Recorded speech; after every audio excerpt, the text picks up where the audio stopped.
Hello, everyone. Welcome to the first Cinematic Realms of 2024. I almost forgot what our little show is called. I'm your host, John Webster, and this is Jared Kozel. I'm trying to put aside my identity as a disgruntled Dallas Cowboys fan right now and just focused on something else that's makes me more happy at the moment, which is movies. I did see, I snuck on to Twitter for a second last night for, I'm trying to remember the reason why, because there's always a calculated reason now when I go onto Twitter. And then I end up getting waylaid by a bunch of horribleness. But yeah, no, so I saw you post it, and it cracked me up because I'm not sure if this was something you retweeted or if somebody else had posted, but about people trying to figure out Peacock, because that was my dad last night. He was like, how do we get Peacock? So, and of course he wants to go through our cable service. So of course, when he tried to order it on the actual cable box, it didn't work because cable is just trying to come up with more reasons for people to leave. But so I told him, see if you were like in tune with, like doing it on a streaming device like a Roku or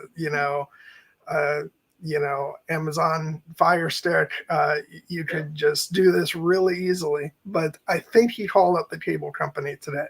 So I think now in the future he'll have it sorted out. But our talk today is not about it's not about sports, because that would be the last thing. Although I don't know, half of this live streaming team is very sports focused. So maybe from now on it'll find its way in there. To be honest, I am like, normally I would never want to do this during a game featuring my team, but right now I feel like I need to change the vibe. So maybe we'll do this discussion and we'll come back and we'll pull the miracle. But the first half did not give me hope for that. So let's focus on something else. Like let's talk about the man in the fedora. Oh yeah, which one? Because actually we thought that we might end up doing this stream at the end of last year, and we were like, which man in the hat were we gonna talk about? It was either gonna be Indy or it was gonna be J. Robert Oppenheimer. And we ended up talking about Oppenheimer, which was fitting because I think like I'm chastising myself because I've tried to get away from the whole best of the year stuff. I'm getting even more sick and tired of it this year than usual. But I can say that we both kind of agree that Oppenheimer was the film of last year, and like our favorite overall. So I'm glad that we did that big stream for that, which was supposed to be our last one, but then of course we came back for Return of the King, which I have no regrets about that.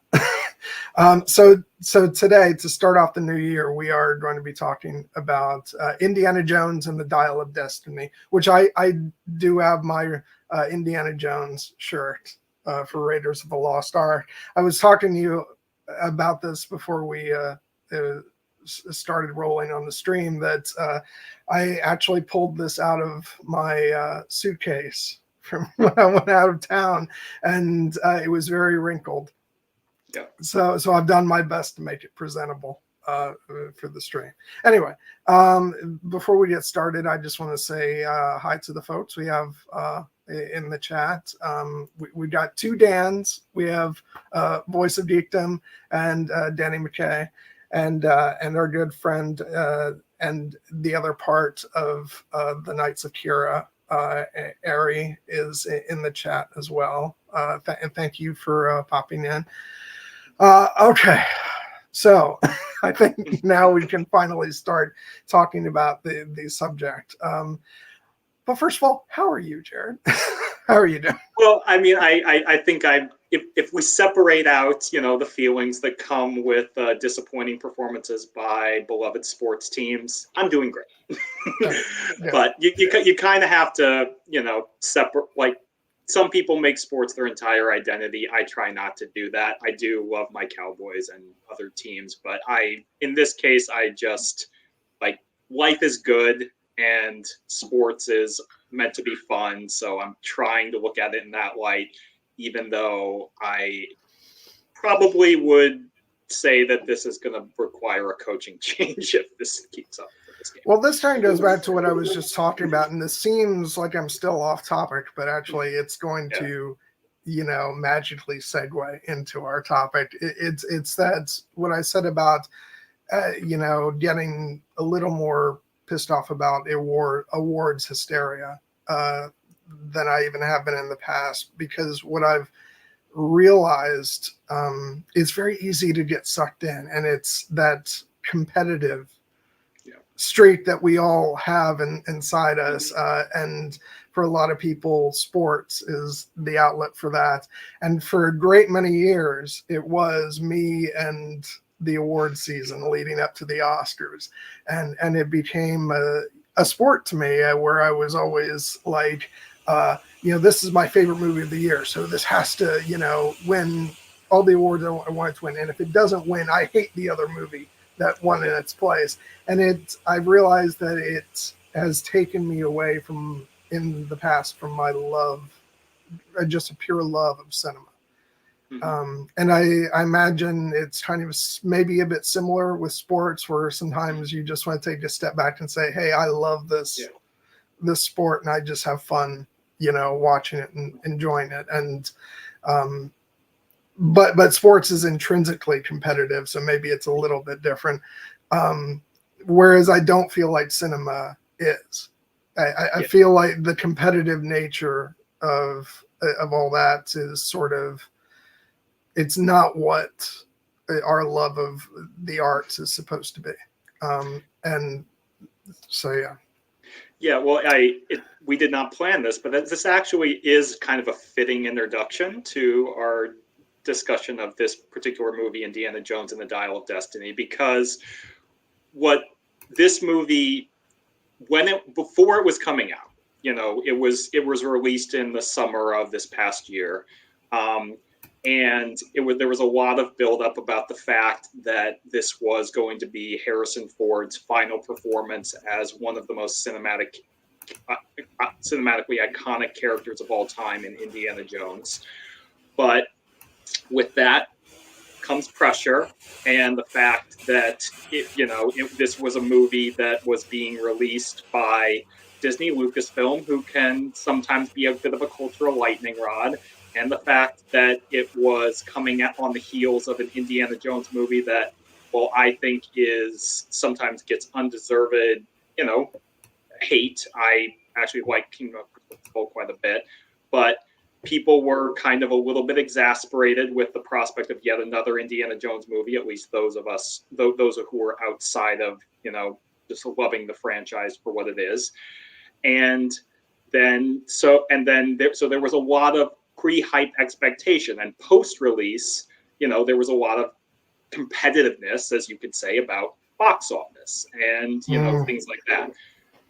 And I say all that to frame it as, with this movie and with specifically this character and within this franchise, I went into it with a very concerted mindset of, I know there's going to be a lot of noise about this movie, irrespective of whether or not it turns out to be good or whether or not I like it. Spoiler alert, I would say yes to both questions. But I would say that I was just like, I really want to try to divorce myself from any of the pre-release conversation or even post-release conversation about this movie and just try to appreciate it for what it is, which is Harrison Ford's final ride as Indiana Jones. And so I did not read any pre-release reviews. I'm usually pretty good about that, but in this case I was like, no, absolutely not. And I just went into it knowing that I was going to be going in as fresh as possible. I knew some basic outlines about the plot, and I had some ideas about what it probably would revolve around, namely the idea of aging and time and, things like that. But in this case, I went into about as fresh as I think it's possible to go into a movie like this. And I think the experience was better for it because I didn't want this to be a competition. I didn't want it to be something where I felt like my experience was being sullied. I just wanted to appreciate Harrison Ford as Indiana Jones one final time. And I feel like in that respect, this was a resounding success. And we can talk about the movie itself and why I think it might be, a creative success as well. But just in terms of my experience with Indiana Jones, I feel like divorcing it from the competitive nature of the movies in that way was to my benefit and hopefully to others' benefit as well. Yeah, I had a very similar approach in that I made a concentrated effort to not read any reviews before I went to see it because I already knew what the reviews were gonna say. It's like we're in the middle of this sort of, I guess I'll call it a game, where it actually doesn't even matter what the content of a movie is. Like a lot of, and I say reviews, but a lot of what we read nowadays are not so much from professional film critics. It's a lot of bloggers, a lot of, people on Rotten Tomatoes, which, oh my God, I hate that website. But and even some professional film critics who have sort of figured out that this is the game they think they have to play. There's these pre-written headlines for something, and we've decided what the narrative for this is going to be, and and we'll just go with that. And if I sound cynical, it's because I am. But yeah, so I tried to shut myself out from all of that, and also for the reason that I knew that I was going to be going with my dad to go see this movie. And we're going to get into this a lot more when we talk about the actual content and story of the film. But this was a movie that actually kind of, I don't know if saying that it hit me hard is the right wording to use, but it did have an emotional effect on me because it is a film that's dealing with things like the passage of time, obviously, and grief and aging, and do I have a place in this world anymore when I feel like both my usefulness and the time in which I was meant to be has moved on. I may not be the age that Indy or Harrison is in this movie, but everybody who's watching this knows what I dealt with. Not even last year. I guess it was the end of the year before that. Talk about time passing quickly. The fact that my mom passed away, and so the fact that my dad and I were going to see this together was very special. One, because Indiana Jones has always kind of felt like a, father and son, sort of experience or story, especially with, Last Crusade is very much focused on, relationships of fathers and sons. But it was also the fact that this was a series that I really enjoyed with my mom. And when I sat there with my dad, it did kind of feel like she was sitting there with us, and we were kind of honoring her by watching this together. And so it just added a whole nother layer to the experience for me, which I think a story like the one that we get in this movie means a lot if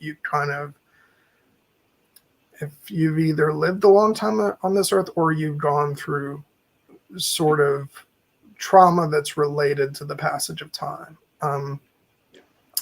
And I'll kind of wait to get deeper into it until we get to those respective parts of the movie. But yeah, just going to see this in the theater, and Dad and I did go see it in IMAX, which I was very happy about.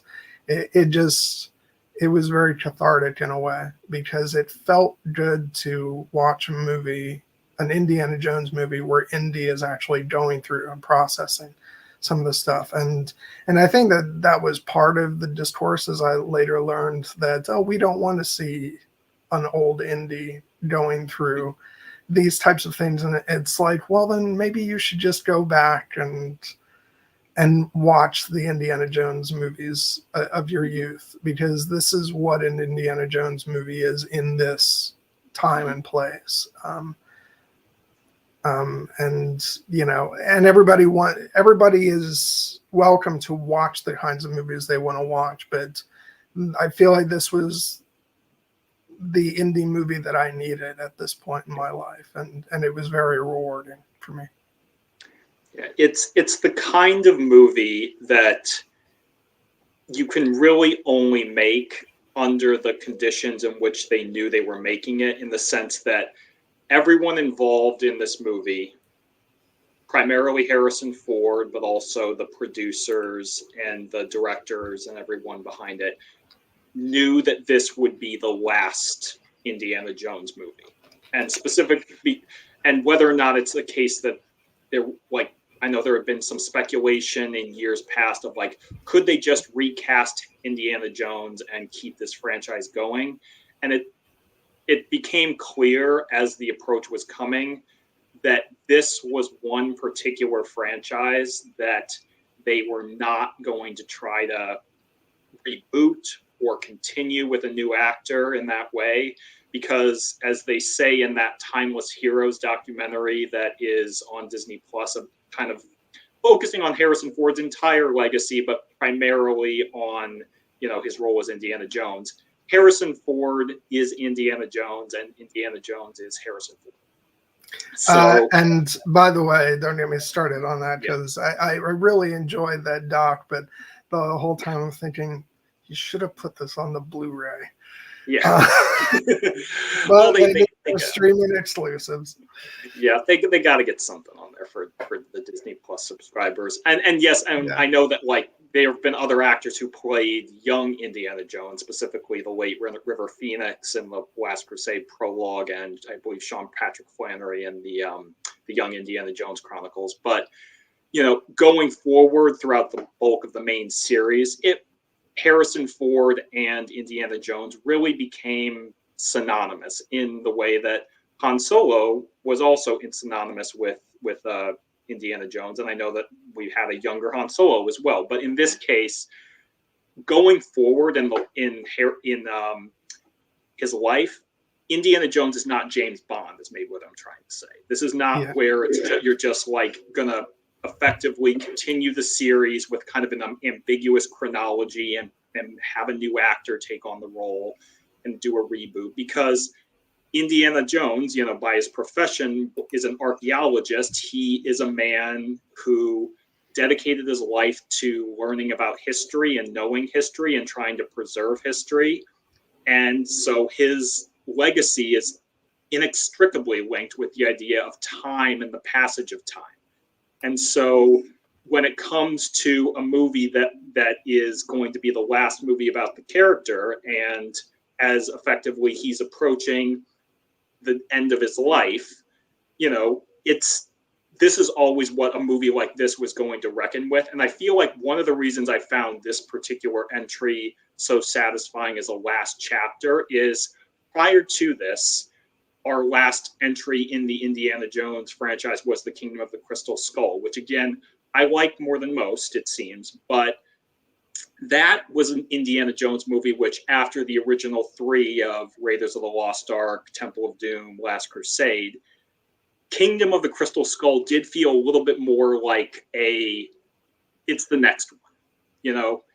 Harrison Ford was older. The movie came out in 2008. It was dealing with him having gone through a passage of time we discovered in that movie that he had a son with Marian Ravenwood, and that became an important point in this movie as well. And so he was dealing with different things. He was also, fighting Soviets instead of Nazis in that movie. But in that respect, Indiana Jones as himself as a character was really along the similar track of that he was before. His back hurt a little bit more. It wasn't quite as easy for him to do those same stunts, and they make jokes about that in that movie. But he was still kind of the swashbuckling Indiana Jones in many ways. And in this movie, from the very beginning, or rather, I should say, after the cold open, it becomes very clear he is not that same character anymore because time has passed. The choice to open with, a flashback to Indy in his prime really kind of underscores that, because by the time we start this movie in 1969, he is very much a man whom time has, he feels, passed him by. And he wonders if he has any place in this world anymore and who he would be living for, if anyone. And we'll get into more about why that is. But in effect, the reason that this movie is the last Indiana Jones movie, other than Harrison Ford's age in real life, is because in this case, the character himself is reckoning with the idea that there's nothing left for me to do. And there's nothing left for me to, be in this world to preserve anymore. My life was all in the past. And in this part of his journey in this movie is learning that no, you are still needed in this time. And that journey that he goes on, that Helena kind of helps him realize by the end, is one of the reasons why the movie felt so cathartic and satisfying for me, particularly the last scene. Yeah, it feels silly for me to say I really identify with it, just because people would say, "Oh, shut up, John, you're still really young." But I think it's probably natural, given that I've been grappling, over the past year or so with notions of mortality and and losing someone. But I have kind of I've had those thoughts of what now? What's next? Because I feel like the life that I knew is now a thing of the past, and so I think a lot of people, regardless of their age, although probably not, I imagine really young people don't ponder this as much, but I think as you start to get older, you do start to ask these questions, and it just becomes more and more pronounced as you get older, I think, and then as Indy kind of learns by the end of this, it is your loved ones those are the things that you and that's why the time you're in is still always for you, because it's about forging those relationships and not just going it alone, as he seems to be in the beginning of the film. But yeah, no, I guess we can. I had another point I was going to make and I've forgotten, but I'm sure it'll come back. We'll we'll get to that. In the meantime, let's talk about the way this movie opens. And you know what? Let's save we'll talk about the technology, but let's save that for the moment and just how did it make you feel when this movie opened up? Because I had a big stupid grin on my face as soon as I saw the opening logos and the typeface and all the Nazis. Well, normally I'm not very happy to see Nazis walking around, but in the context of Indiana Jones movies, it was a lot of fun, and it just felt like I was plopped back in the middle of Last Crusade or something like that. What was your reaction to all that? Well, so this was one of the few elements going into this movie that I had heard about. The fact that it was going to open with flashback to Indy during his World War II days, and that we knew that Nazis were once again be his primary adversaries in the film, and so it makes sense to hop back to see them when he was actually fighting the war.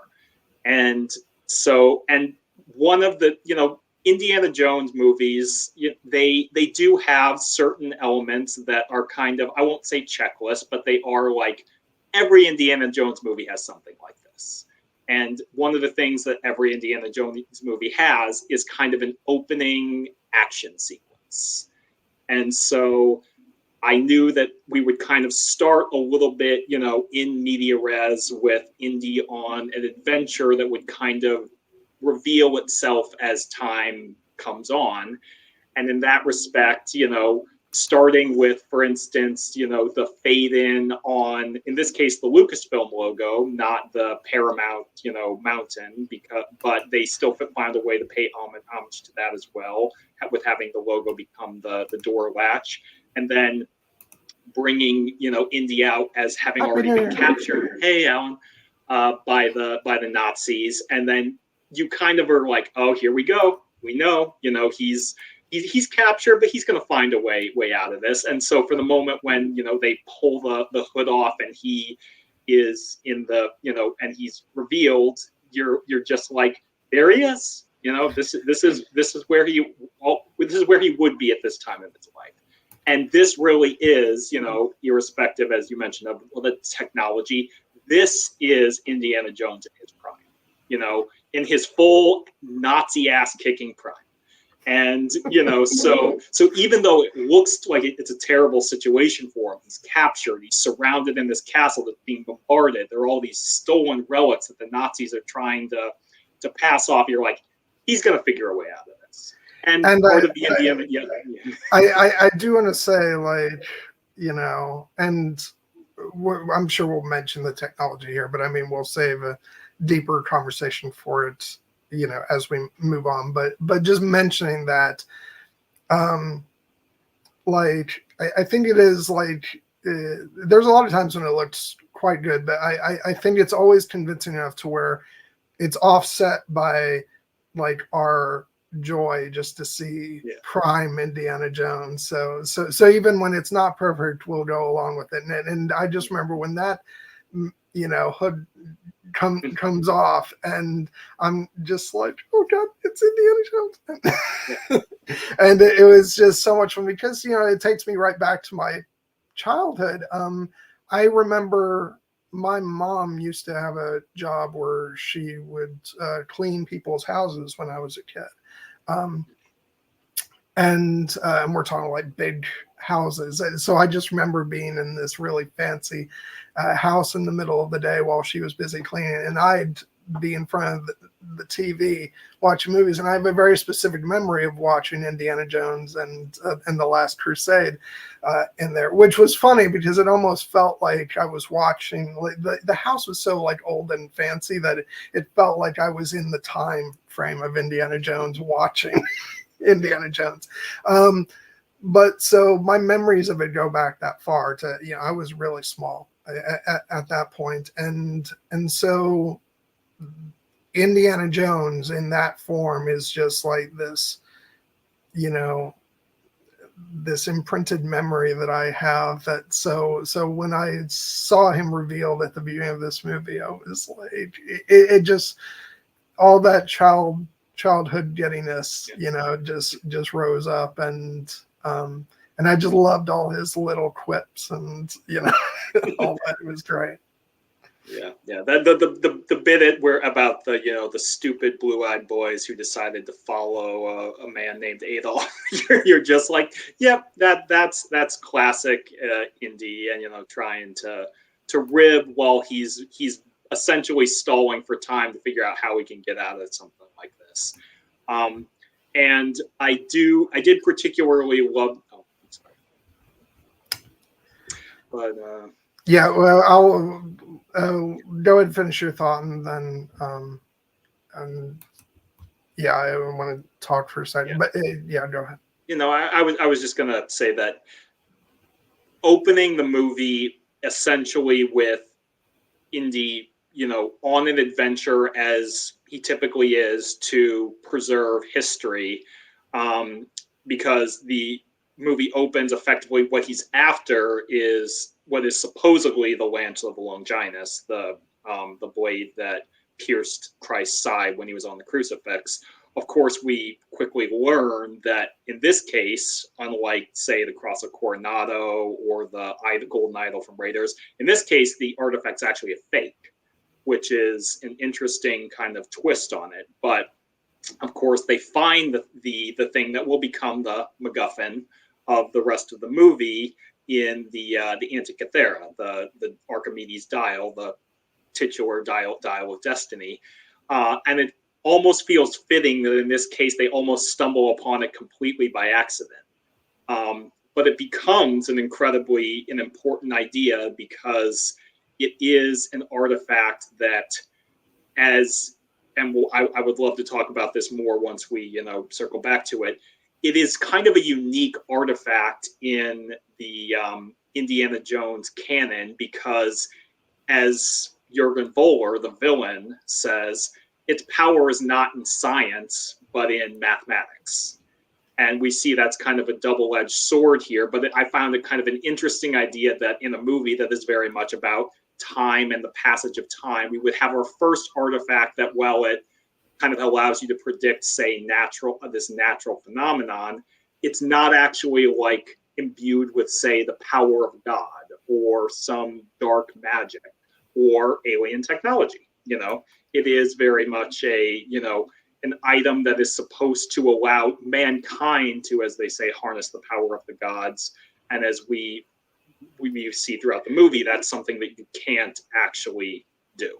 Yeah, well, I think they were very careful to kind of make sure they grounded this item in a way, because it's I think it's a natural story progression if you consider the concept of Indiana Jones, but I do understand why for a lot of people it's a big leap to say at the end of this movie there's going to be time travel. And so whatever they could do, I think, to grant and to say that this is a device of science, that it's not magic, it's just revealing a natural phenomenon within the context of the Indiana Jones universe. But really quick, I just want to stop. I want to say thank you for saying what you said, Mother Royan, and my condolences. Yeah, it's I feel like even though I didn't lose my mom specifically to COVID, it does kind of feel like the state of the world that we found ourselves in. It's because of COVID, she wasn't able to go outside and do things, and I feel like that probably hastened things. It does feel like it was this big chunk of a couple of years where a lot of us lost a lot of people near and dear to us, and it's going to be weird looking back at this chapter of of history in years to come. I wish that my mom had been able to go at a better time when she. Sorry, I might just start getting weepy, but there were a lot of things that I know her and my dad wanted to do that they weren't able to do because of circumstances beyond their control. But I'm very sorry for your loss, and thank you for coming and joining us today. Yeah, thank you for joining us. Thank you for sharing that loss. I've been very fortunate that I've not lost any close family members to COVID or anything like that. But working as a physician, I unfortunately saw a lot of it. A lot of very similar stories of people whose time was cut short before it should have been because of the disease. And so my heart goes out to you. Yeah. But,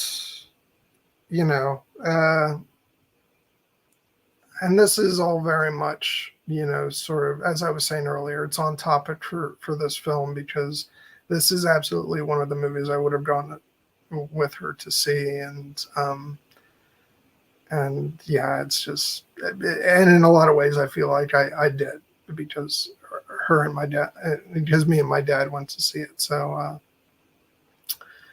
and it like, I even took moments to like acknowledge that while I was watching the movie. I remember there's a point later on in the movie when Indy and Helena are going, going like into the mountain area, and they're going to go into the tomb.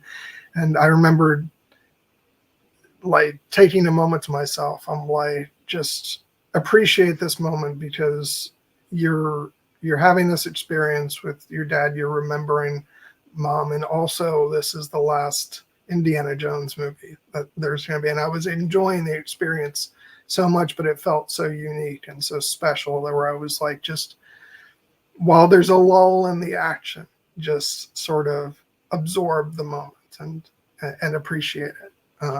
Which, speaking of age, I think that's something that we never do when we're kids.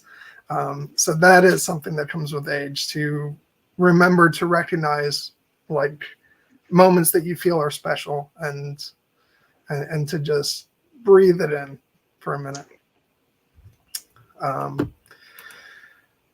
Yeah, they are. And like I said before, I understand why for some people that wasn't the type of movie that they wanted to see. And let's be honest here, it's also a fun, action-packed Indiana Jones adventure film. But I just feel like it also takes the time to really, I know what I want to say. I just the words aren't coming out, but to sort of play with those themes in a way, and past.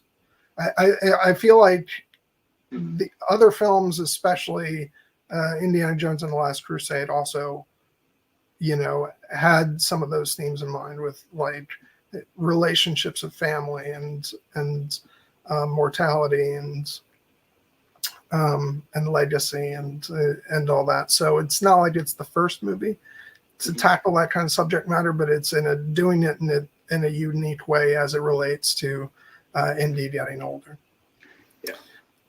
Yeah, But, and it's one of those things where, we started off kind of talking about the relationship of this movie with relation to time, talking about Indy's own mortality, and that is a clear and present and important theme throughout the entire movie. But, in keeping with the discussion about loss, as Dan says in the chat, family and loss were big themes in the movie as well. It really is kind of incumbent upon us to mention that a big part of the sense of loss and grief that is instilled in the beginning of the movie after the cold open is not just the idea that Indy now feels like he's a man out of time and is approaching the end of his own life. It's the fact that he lost his son. His son, Henry Jones III, or Mutt Williams, as we came to know him in Kingdom of the Crystal Skull. And I kind of want to divorce the fact that for a lot of people, the character of Mutt Williams in Kingdom of the Crystal Skull, as portrayed by Shia LaBeouf, he wasn't their favorite part of the movie.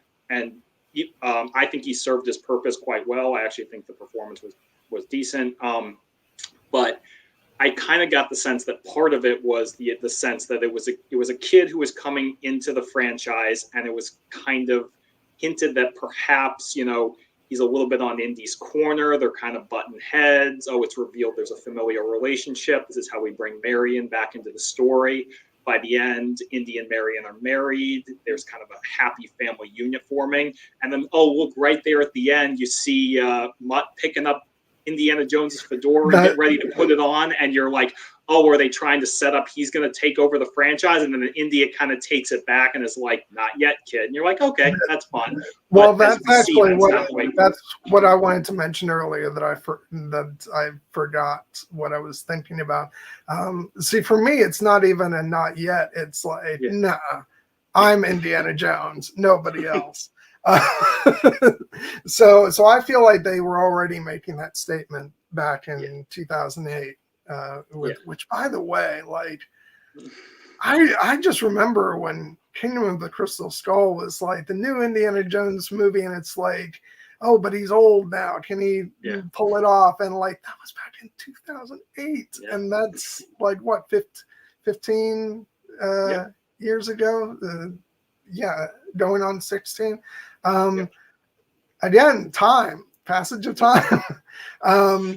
And yeah, he wasn't my favorite part of the movie. And he's a very like, not that Shia LaBeouf doesn't still get a lot of work, but that feels like a very time capsule thing of like, he had, you know, he was like really big for a couple of years there with, you know, other movies he was doing. And so when I look back at that, I'm like, oh yeah, that's when Shia LaBeouf was like really a big thing in the late aughts.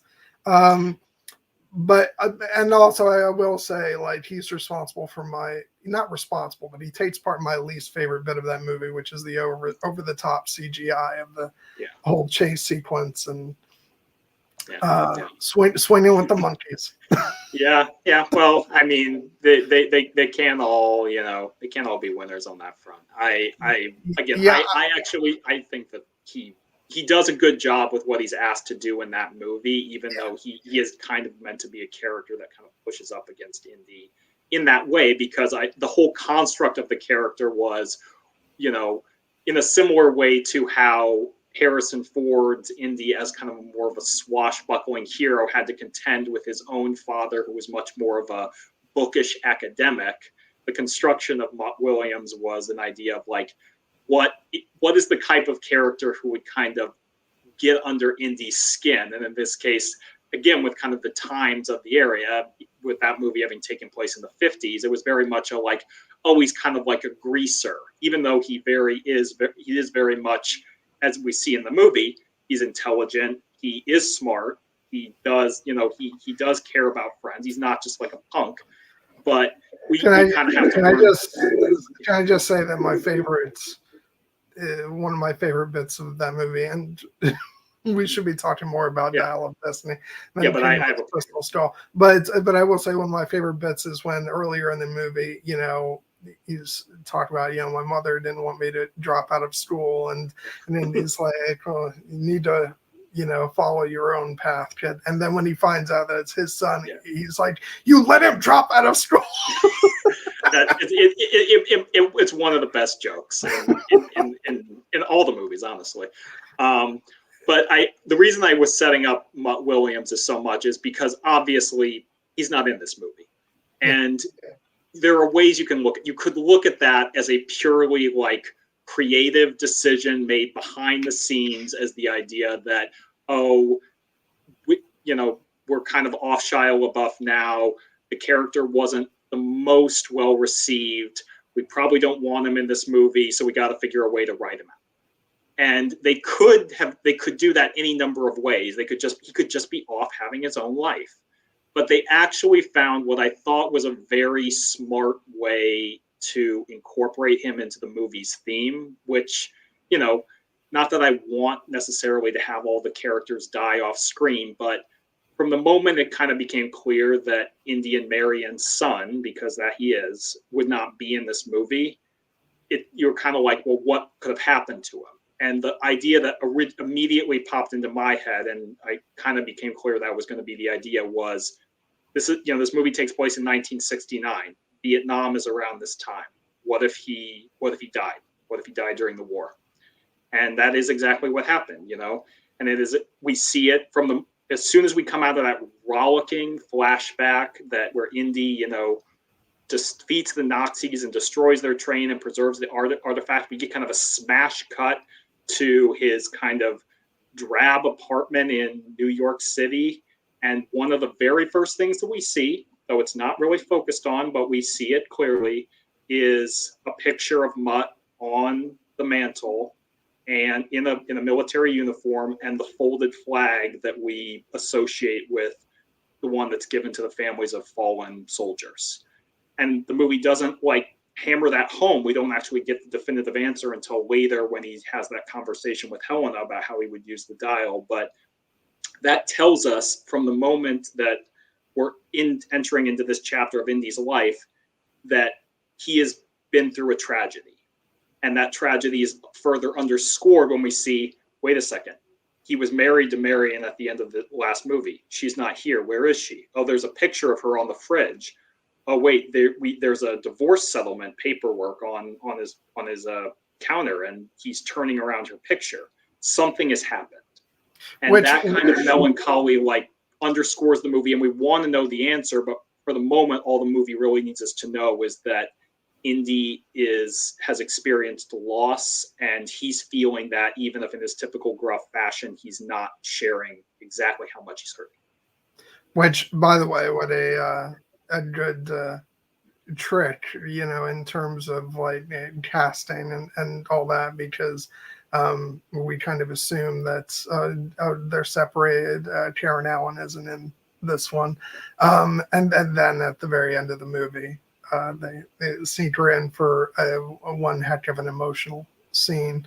But yeah, no, the fact that he loses his son is extremely important to the film, and places Indy in that place that we've been talking about, of someone who's grieving, if he still had his son and he was happily married, we wouldn't necessarily be seeing him in this state of despair, or feeling like someone out of time, because again, like I said, it's our connection to our loved ones. And so you have to have him in a place where he feels like everything is behind him, and what I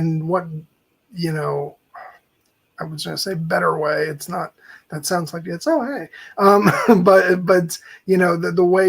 a way to do that is the fact that you lose a child. Someone, and parents are not supposed to lose their children. It's the other way around. And even when it is the other way around, speaking from my personal experience, it's the same thing. It feels like this life that I thought I was living is now something completely different, and it's not a good change. And I have to imagine that that's even worse if you're a parent and you lose a child. So it's necessary for the story to place Indy where he is, and to ponder the themes that the movie explores. So I think that was a very natural, creative decision to make. But yeah, it's and whatever other creative decisions might have gone into as to why they chose to go that route, I think considering the story they wanted to tell, it was the right way to go. Yeah, I mean, movies aren't made in a vacuum. We know that there was behind the scenes reasons for the choice not to have Indy's son in this movie, and frankly, like if they had if he had been in this movie, then they could have still found a way to tell a similar story. But when movies are built around a central theme or idea, it helps to have everything underscoring that idea. And in this case, it's not only Indy's sense of loss and grief and feeling like a man whose time has passed. The setting plays into that. The fact that they set the movie in 1969 when they've just had the moon landing, and which was like a pinnacle of forward-looking scientific achievement, as opposed to backward-looking, reminiscing on history. That plays into the idea as well. And then, of course, as we'll talk about, the decision to have the villain of the movie have a kind of an echoing motivation of the hero, in the sense that not only is he also looking backward, he literally wants to go back and change. I love all this. I love how they have him echoing like everything that Indy's going through, because, and of course, the last thing Indy wants is for a Nazi to be drawing parallels between the two of them. Which, by the way, there's so many great jabs at Waller and the Nazis in this, which you would assume there should always be jabs against Nazis, but like I love Indy, and Waller says you should have stayed in New York, and he says you should have stayed out of Poland. That's great. I love the one later on where Waller says fasten your seatbelt, Dr. Jones. There may be some light turbulence. And he goes, "You're German, Waller. Don't try to be funny." which not to paint with a broad brush, I'm sure that there are many people from Germany who are, but have from rich his comedic lives. But from his perspective, all Germans are, humorless, and not the nicest. Yeah. And especially this particular German standing in front of him isn't a Nazi. Yeah, no, this guy deserves all the stereotypes. Yeah. So yeah, no, but I really do love all that stuff. Just when Waller again talks to him about, you already lost your son and your wife. Do you really want to lose a goddaughter for what? For a world that no longer cares about men like us. Again, not. I'm sure Indy's not thrilled about that comparison, but it's just like, but it's very, like, it's just so fascinating, this notion of, this world, has outgrown us. So let's instead go to the past, where we belong, and we can make that difference. And Waller's not a good guy, obviously, but he's a very compelling character. One of my favorite moments is because, and this is the thing, like I think the more you allow like villains these little moments, these touches that maybe make them a little compelling, like it just makes their villainy that much more interesting. And so I love the part where Waller is being interviewed, and he says, if a president cares about a couple of wrinkles, perhaps he should get himself a new science advisor. And the interviewer goes, "Can I use that?" And the other guy says, "No." And he goes, "Yes." Yes, that is funny. That's funny. And so to give the character that little bit of, those humorous little moments, I think just made him come even more alive. And also because we love Mads Mikkelsen, even if he's... we will wax rhapsodic about Mads Mikkelsen, who is one of my favorite working actors, period, at length, shall we say. I am glad you brought up Dan's comment here, just because, Jürgen Voller in this case was inspired by Werner von Braun and the other Nazi scientists who were brought into America as part of Operation Paperclip. Which is just insane to think about. Like, it's not like this is the first time I've ever heard that. I was well aware of that, but I guess when you're younger, you don't really process this information. But when you actually think about it, it's like, on the one hand, it's like, okay, based on what I know about the world and politicians and like, I guess I'm no longer that surprised. But it's just, especially back in those days, it's like, really? No, and the thing about it is that in this case, we see that he Voller has not let go of the past at all. He is still very much, thinking back to like what could have been done differently. He thinks he could do it better. His plan is literally to go back and kill Hitler, not to stop things, but he's like, that guy didn't go far enough. But the idea in particular that he is a Nazi scientist who, it's not clear to me if the Americans knew he was a Nazi and recruited him, or if he's kind of under an assumed identity, because he does go by the name of Schmidt earlier in the movie, not Voller. But regardless, he is a former Nazi scientist who's now working in the American space program and helped them reach the moon in this universe, as the Werner von Braun and the other former scientists. That is an important thing. Not that I feel like cutting like the American government much slack, because that really still wouldn't surprise me. But the fact that like even the people from like the CIA that he's working with or entertaining, I guess, know him as Schmidt. So there's every possibility that they know he's German, but they don't necessarily know that he was a Nazi. But I don't know. It's like we'd have to get more backstory on that, and it's not relevant to the progression of the plot, so we don't. Yeah. But what is relevant is the idea that as his plan becomes clear, Indy sees right through him. He's like, that great moment when they're facing off, like he recognizes him, and he's like, maybe you're still a Nazi, and he knows. But I love when he's like, funny. The other guy who was always. And he was also after this.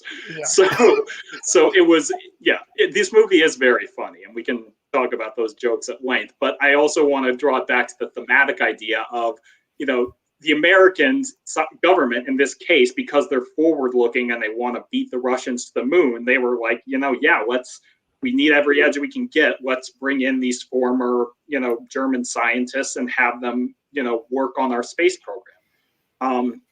But in this case, there's also like Indy is kind of being the voice of the past. He's kind of like, hello, these guys are Nazis. Nazis equals bad, guys.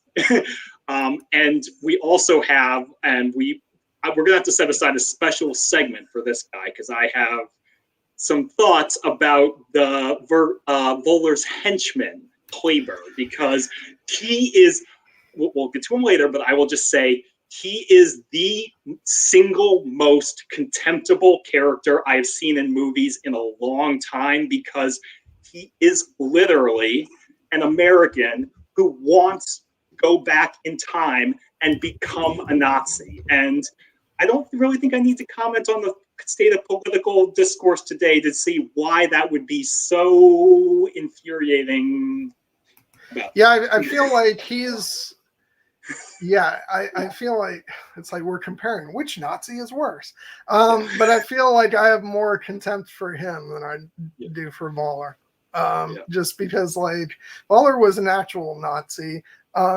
This asshole is an American fanboy who wants to become a Nazi. So literally doing cosplay by the end and in full Nazi regalia. So. Which, that doesn't have any relevance for things today. Which, by the way, his name is Boyd Holbrook, and he is... Great actor, great performance. He is amazing. Although, perhaps, the poor guy is perhaps a little typecast, because he does play the villain so well, and a loose cannon villain so well. For those who like, he's also been in Logan, The Sandman. He was just in the revival of Justified, where he was fantastic in that too. Again, detestable character, but really great. But the thing about those villains all kind of have a charm to them. They're evil, they're dastardly, but you're kind of like, okay, this guy's kind of slick too. This guy, you're just like, he is just pure, unadulterated, like slime. Oh yeah, there's no charm here. Yeah. Like in Logan, he's like, he's funny. He's he's like, I kind of like this guy a little bit, but oh no, he's bad. In Sandman, he's so suave. you know, even though he's eating people's eyes. But if you haven't watched Sandman, watch Sandman. It's great. Yeah. But and even though we covered that on, I covered that on Here Be Dragons with Stev and Nessie, but we may have to do a stream on that because especially as the second season starts gearing up, hopefully later this year, we'll see. But yeah, no, he's just detestable in this. It's like, I think the only thing keeping me like interested in him is the fact that Boyd Holbrook is just so compelling, but he's playing someone who is just awful in every respect. Yeah. I did want to get into the other half of the sort of lead cast for this movie, Phoebe Waller-Bridge, but I'm going to, just so we don't like rush anything with her, let's do the mid-roll first, and then we'll start right off the bat with her. Because I feel kind of awful the fact that we're an hour in, and I think I had like one mention of her, which is criminal, because she is, you know, she's the other half of this movie, and she's just utterly amazing. So let's do very quickly the mid-roll. I say quickly, and then who knows what happens all the time. But so we did some discussion because we got a lot of balls up in the air. But next week we're going to be doing a discussion of the Christopher Nolan film, The Prestige. Yes. Which is like, we had to talk about this, I think, when we did Oppenheimer, and I said that I think The Prestige is my personal favorite of Christopher Nolan's, but then you started listing off some of his other movies, and I'm like, well, I don't know. because a lot of times it is, oh, what have I watched most recently? But I don't know. There's just something about The Prestige that I have always just been super drawn into. I love the performances, especially Christian Bale is amazing in that film. And I just like how it has you on the edge of your seat through the whole thing. You know, I don't want to talk too much because we'll save it for the actual stream, but I just love the fact that the movie starts off with just slow panning shot of all these hats, and then you just hear, "Are you watching closely?" Cut to black. And like immediately you're like, what did I miss? What was I supposed to be looking for? So I'm really looking forward to that. And I did to watch I've had it for a while, but I did to rewatch my 4K Blu-ray of that, which is a gorgeous remastering of the film. So I'm looking forward to that. But yeah, and then we have several other things floating around. I think I might be able to talk you into doing Hugo next after that. Yeah, we can. Yeah, it really, our schedule going forward is we'll have like a more detailed plan for y'all next week, but it's just the fact we have some bigger projects that we want to kind of get rolling in this new year, specifically related to a couple of, you know, realms that we are both very fond of in Middle Earth and a galaxy far, far away. But we don't want to just devote ourselves exclusively to that. So part of our science and magic will be trying to figure out how exactly we're going to stagger those in between discussions of other films and things that we love. So we'll figure that out. But we definitely want to talk about, you know, a couple of other movies that are just, you know, personal favorites of ours without necessarily being part of a universe, a larger universe that we love. So in that respect, Hugo is one that you, John, have been talking about for a long time. And it's going to be kind of a different dynamic for us when we get to it, because it's actually a movie I haven't seen yet. But because you talk about it so fondly and some of the ideas that are are put in are raised into it with the idea of like what it means for cinema and like the craftsmanship process. And it's a movie I have a feeling I'm going to have a lot of interesting things to say about, or like engage with. So I'm looking forward to experiencing that for the first time, and then our discussion will unfold from there. And it actually feels kind of fitting thematically in a way because we're talking about it's Oscar season's going to be coming up, the nominations are coming up, and two of the biggest movies in the current Oscar race are Christopher Nolan's Oppenheimer, which we love. We did a whole 4-hour discussion on it. But one of its big, shall we say, competitors, even though we don't like to frame it that way, is Martin Scorsese's Killers of the Flower Moon. So, which I actually just watched, recently and really, really liked, even though it's I'm just about to watch that because it's now on Apple TV Plus, to actually watch if you have a subscription, which is what I was waiting for. And so I just need to set aside 3.5 hours to watch that one. I'm still I'm not really that upset that I didn't go to the theater for that, because these days 3.5 hours is, it's a lot. Especially for something that's not like paced like a roller coaster like Lord of the Rings. I wasn't quite sure if I could handle that, and so I'm glad I'll be watching it in the comfort of my own home. Or even Oppenheimer, because as we talked about in that discussion, that's a 3-hour movie that does not feel like 3 hours, even though it feels appropriately epic. Killers of the Flower Moon is definitely a movie where you feel the length, but you kind of need to appreciate the enormity of the story that's being told. And it is not an easy watch, but I will say it is a very well done movie with an absolutely outstanding performance by Lily Gladstone, that if she wins Best Actress for this, it will be supremely well deserved. And I feel very confident saying that it's a treat to see that Scorsese, as the master filmmaker he is still making work of this quality. And so I'm very happy to both celebrate that and previous movies. And this is where I have to divorce my own sort of disinterest in placing notions of this person deserves this or whatnot, because also I recognize that her winning Best Actress would be a very important thing as well culturally, and so I recognize the importance of that, but at the same time I'm like, but if it's a great performance, it's a great performance.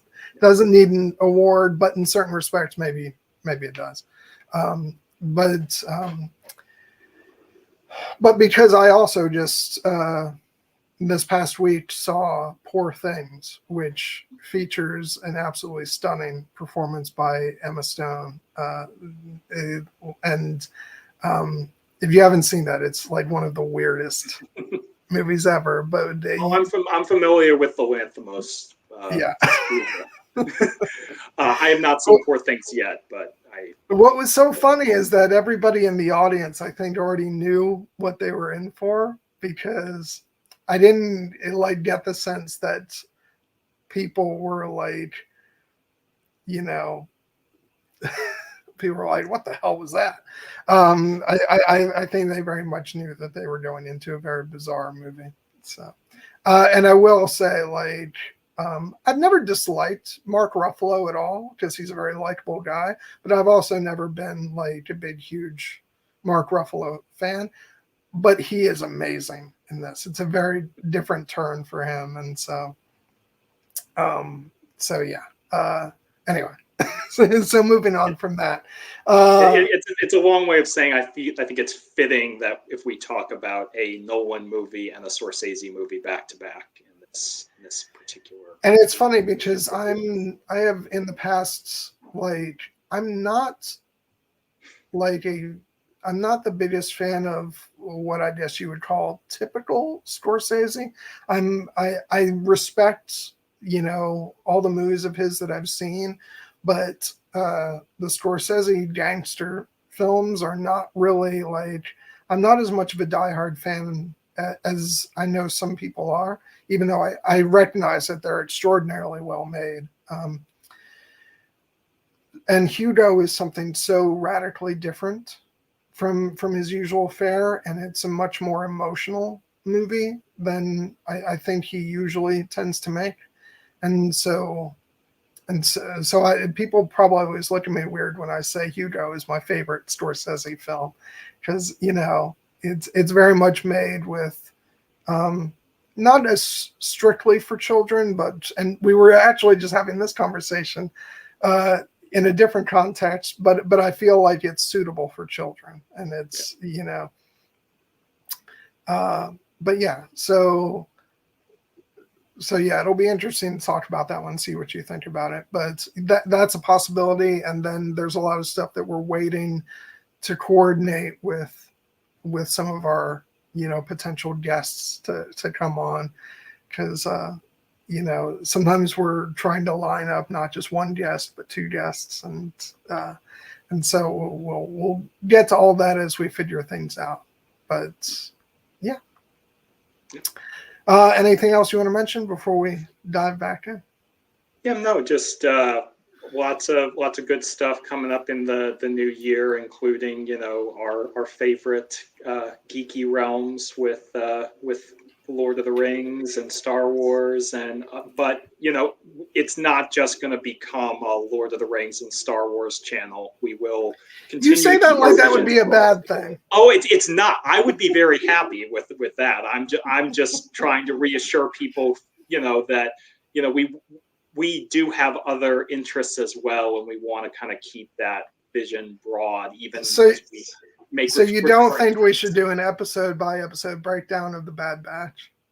I would absolutely love that. I would do that, but perhaps that can be a little bit of a bonus thing, because I don't think that there would be many people following us on that journey. Having said that, I did see Jennifer Corbett put out a tweet the other day where she's like, "Oh, you guys must really be wanting the Bad Batch trailer, soon." And I'm like, "Yeah, please. Can you give us a little something?" I'd be very happy to, like, when that comes out, to do a breakdown stream of the trailer and talk about the previous seasons, and sort of just put that all together and just talk about our excitement about it, because I can't wait for that. I have actually watched shaky cam footage from the Star Wars celebration a number of times, because I've just been so impatient for it. But also it's going to be the end, so not that impatient. But yeah, so next week the Prestige, and then we'll let you guys know what's going on in the future after that. But lots of fun stuff on the horizon. Okay, so let's dive back in and let's talk about the amazing Phoebe Waller-Bridge, who plays Helena Shaw. And who has Star Wars connections, so there we go. Which I'm sure she was universally loved in this, and there wasn't any kind of discourse surrounding her character. Why would you think that about a fierce, independent, woman, particularly one as outspoken as Phoebe Waller-Bridge, coming into a boys franchise? She was just so great, and like, I mean, I knew watching it, because I'm pretty sure, like, didn't all the discourse and BS about her start as pretty much as soon as she was announced as part of the cast. So it had nothing whatsoever to do with her actual performance or the character. It's just sucky people being sucky. But no, she was fantastic. I loved her. It's just like, we were talking about Indy's quips. I love her little quip. I mean, even though it was in the trailer a million times, but I still laugh out loud with, you stole it, and then you stole it, and then I stole it. It's called capitalism. Which I love that. It's a phenomenal line, but it actually also has an important thematic, layering as well, in the sense that Phoebe Waller-Bridge, we should say, she plays Helena Shaw, who is Indiana Jones's goddaughter, previously unknown to us, but it feels kind of like a natural fit because she is the son of an old friend of Indy's. Or daughter. Yeah. But you said son. You said son. I wanted to clarify. Yeah, you meant daughter. Yeah, and that's another great quip that she has in that scene where she is kind of a surrogate daughter for Indy in this movie as his goddaughter, but it's like when they're trying to quip back and forth about what they mean to others, she's like, he's mildly related. I butchered that, mildly related. But what I was going to say about the capitalism line is she actually ties in as to the theme in a nice, interesting way as well, because, she is very forward-looking in her ambitions, and but she also has ties to Indy's past, with the theme of archaeology. But where she and Indy butt heads is that, well, Indy is very much about the preservation of history for history's sake. It belongs in the museum, as you would say. She is, even though her father was an archaeologist himself, at the start of the movie, she's really only interested in this historical artifact for what it can bring her, which is money. She is specifically, as we find out throughout the movie, she has kind of grown up a little bit wild, and she's accumulated some gambling debts and possible marriages to Moroccan gangsters. So she's a little bit living on the edge, which she seems to like, honestly. She seems quite, happy to ruffle those feathers, and doesn't seem to be like upset about her lot in life. But she's after the dial purely for the money. So she comes into Indy's life, essentially trying to appeal to his sensibilities by crashing his class and then showing up at the bar and then trying to inspire him to talk about this artifact that they have a shared history with. And she's trying to sell him on the prospect of one other adventure. Let's go get it. But we as we learn that's not actually what she's after. She wants the dial for herself at that time, and she wants to sell it so that she can essentially make a better life for herself going forward. But we also see that she has that relationship. Line I like is when Teddy says, "I thought we agreed we were in this for all the wrong reasons." Yes. and she's like, "We are, most assuredly," as she kind of looks at the Sicilian men who are giving her kind of an approving look, and she's giving them an approving look right back. But as we see, there actually is a deeper connection that she has with the dial. The fact that it was an artifact that her father held onto for many years, and as Indy points out, it kind of drove her father crazy. But as he points out to her later in the movie, when she is kind of quipping about having memorized all of her dad's notebooks, Indy kind of calls her out on, it's like, nobody memorizes all the details of their dead father's notebooks for the money. She is searching for something more, even if it doesn't acknowledge it. And by the end of it, she's kind of found it because she and Indy have this connection that they forged, and she kind of selflessly works to save him. And there's a very emotional moment near the end of the movie where she is the one who is actively pleading with Indy and making the case that, you belong here, you belong in your time, we need you, I need you. And that the kind of healing of that relationship is one of the emotional catharsises of the movie. But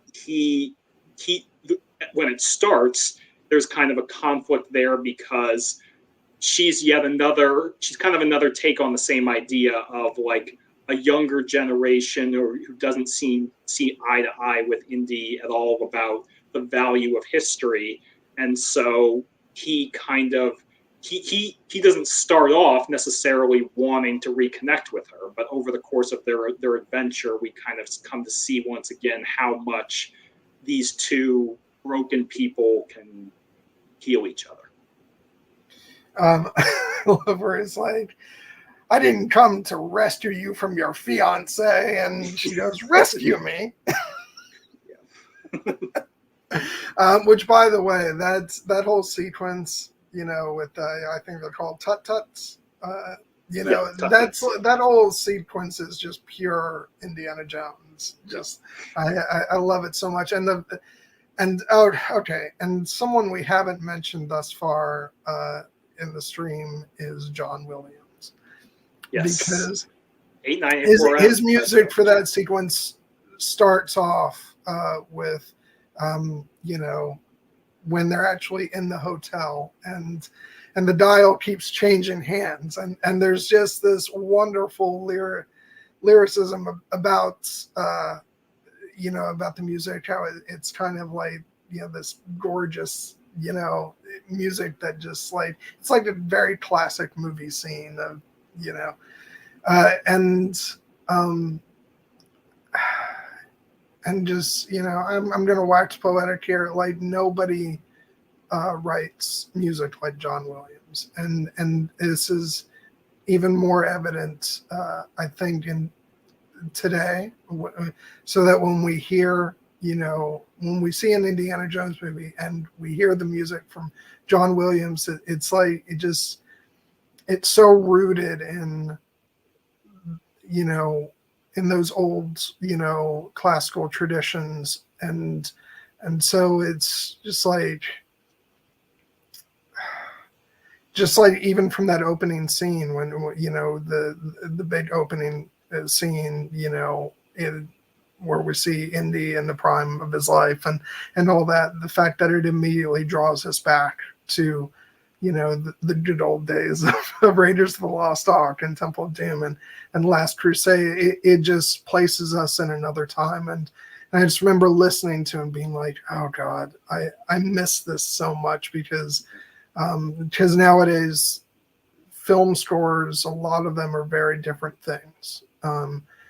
The type of instruments that are used, there's a lot of scores that rely more on electronics, which is not necessarily a bad thing, because I think a lot of films have the scores that suit them.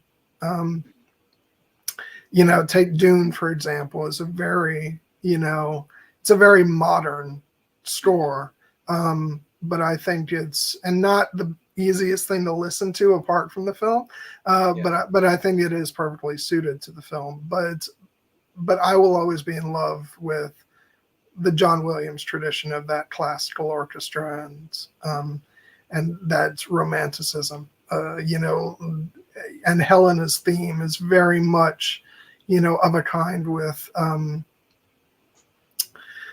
Marian's theme from Raiders of the Lost Ark. And it's just, and I will say I was able to obtain one of the very limited number of soundtrack albums that were put out to the CDs for this film, but it does not have nearly enough music on it. There's so much great music in this movie, and there's only like,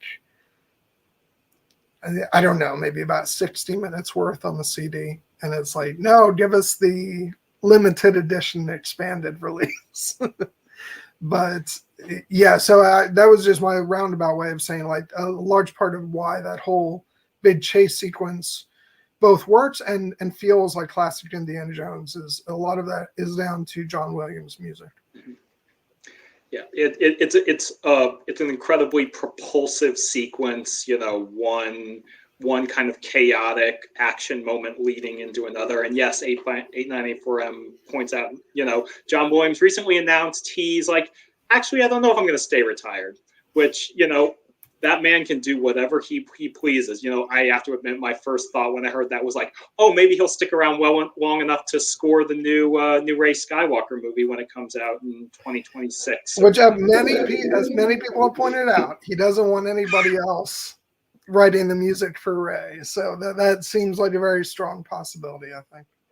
Yeah, I would hope so, but regardless, he's a man who clearly loves what he does, and his work has not tailed off in the slightest, in my opinion. So I'm happy to have John Williams scores for as long as we have them, because nothing is eternal, but his music will live on for. Which, by the way, I do want to say, if it's like there's one thing that is, kind of a bummer for me as it relates to the music. The music overall is absolutely phenomenal, but on the soundtrack album, there's a bonus version of Helena's theme for violin and orchestra, which is just for the soundtrack release, and it's not actually in the film, but it's performed by the violinist and Sophie Mutter, and it is gorgeous and beautiful. And I think it's what really brought that theme alive for me for the first time before I had seen the movie. Because I think a lot of times I listen to music, but I don't really hear it in the way it should be heard until I've seen the film. And then I'm like, okay, I get what's going on here. But a little bit before the film came out, they put out as a single and as a little music video, her playing the violin version of that theme. And I just remember being like, oh my God, it is so gorgeous. So if anybody is a fan of the film and hasn't heard that particular rendition, just go search for it on YouTube, because it's simply beautiful. No, I'll have to seek it out, because I haven't heard that specific version of it. But Helena's theme probably was the most iconic piece of new music that John Williams created for this movie. And I feel 8984M, I am jealous. Yes. That would be a bucket list item for me, would be to see John Williams live. But he still seems to be going strong, so I would hope that regardless, as long as he's making music and happy with it, I'm happy. So I will say I count myself lucky enough that I've met Howard Shore in person, so I'm going to try not to be greedy there. But if the situation presents itself, I will be more than happy. Awesome. But yeah, so regarding Helena and her kind of place in this movie, we were kind of talking about the idea that she is really kind of after the dial for the money, and she is, if the dial is the MacGuffin throughout the movie, she is kind of the agent that brings Indy back into that story, because he is very much at the start of this movie, as we kind of maybe touched on. Another marker of his kind of feeling out of time and out of place is that he's getting ready to retire from his college. And he kind of it's actually a kind of when you look at the scene where he's teaching the class at the beginning, it's because that's another thing that's been in every single Indiana Jones movie, is you've got to have at least one scene of Professor Jones teaching his class. And when you think back to the very first one that we saw in Raiders, where it's he's kind of the young, sexy teacher, and he's got the girl who's written "love you" on her eyelashes, and she's batting them at him constantly, and he's like very much on his game. It's a long road from there to where he is now, like the natural road, but he's now sitting in a different classroom, teaching a different class, talking about the siege of Syracuse later, and they could not be more disinterested or care less, because they're so fixated on the future and the fact that they're having a big parade to celebrate the astronauts. And he's just like, guys, this is on the final. And so, but Helena is in that class, and she's kind of the one who, she knows the answer. She sparks those questions, and it kind of is a little bit of a foreshadowing that she's the kind of the spark that will kind of bring him back to life. Which I find so hilarious, because the fact that he is so desperate for someone in the class to be interested that it's like he doesn't even take a second to be like, wait, I don't recognize you. You're not in my class. Which, I just think is a sign that he is desperate for someone to take an interest in it. But oh God, I feel so bad for him. That entire bit. And then, oh my God, worst retirement gift ever. Like, don't ever gift like an old person who's retiring a clock for a gift. Yeah, I love it in the sense that he clearly hates it so much, and then in the very next scene, he literally like passes it off to the first random dude he sees. I love that his reaction when he's doing it is like, "Wow." Like he's not even feigning any kind of. Yeah, no, that's not the most subtle joke in the movie, but I don't care because it is, it is quite funny, and it also is, goes with the theme. So I did not know that. That does not. I didn't know that, but it doesn't surprise me. It's just like that's an awful, awful, awful gift. But no, thank you for sharing that 8984. That's a cool tidbit, and I think Indiana Jones would have known that, knowing history and culture as he does. So perhaps he was doubly insulted.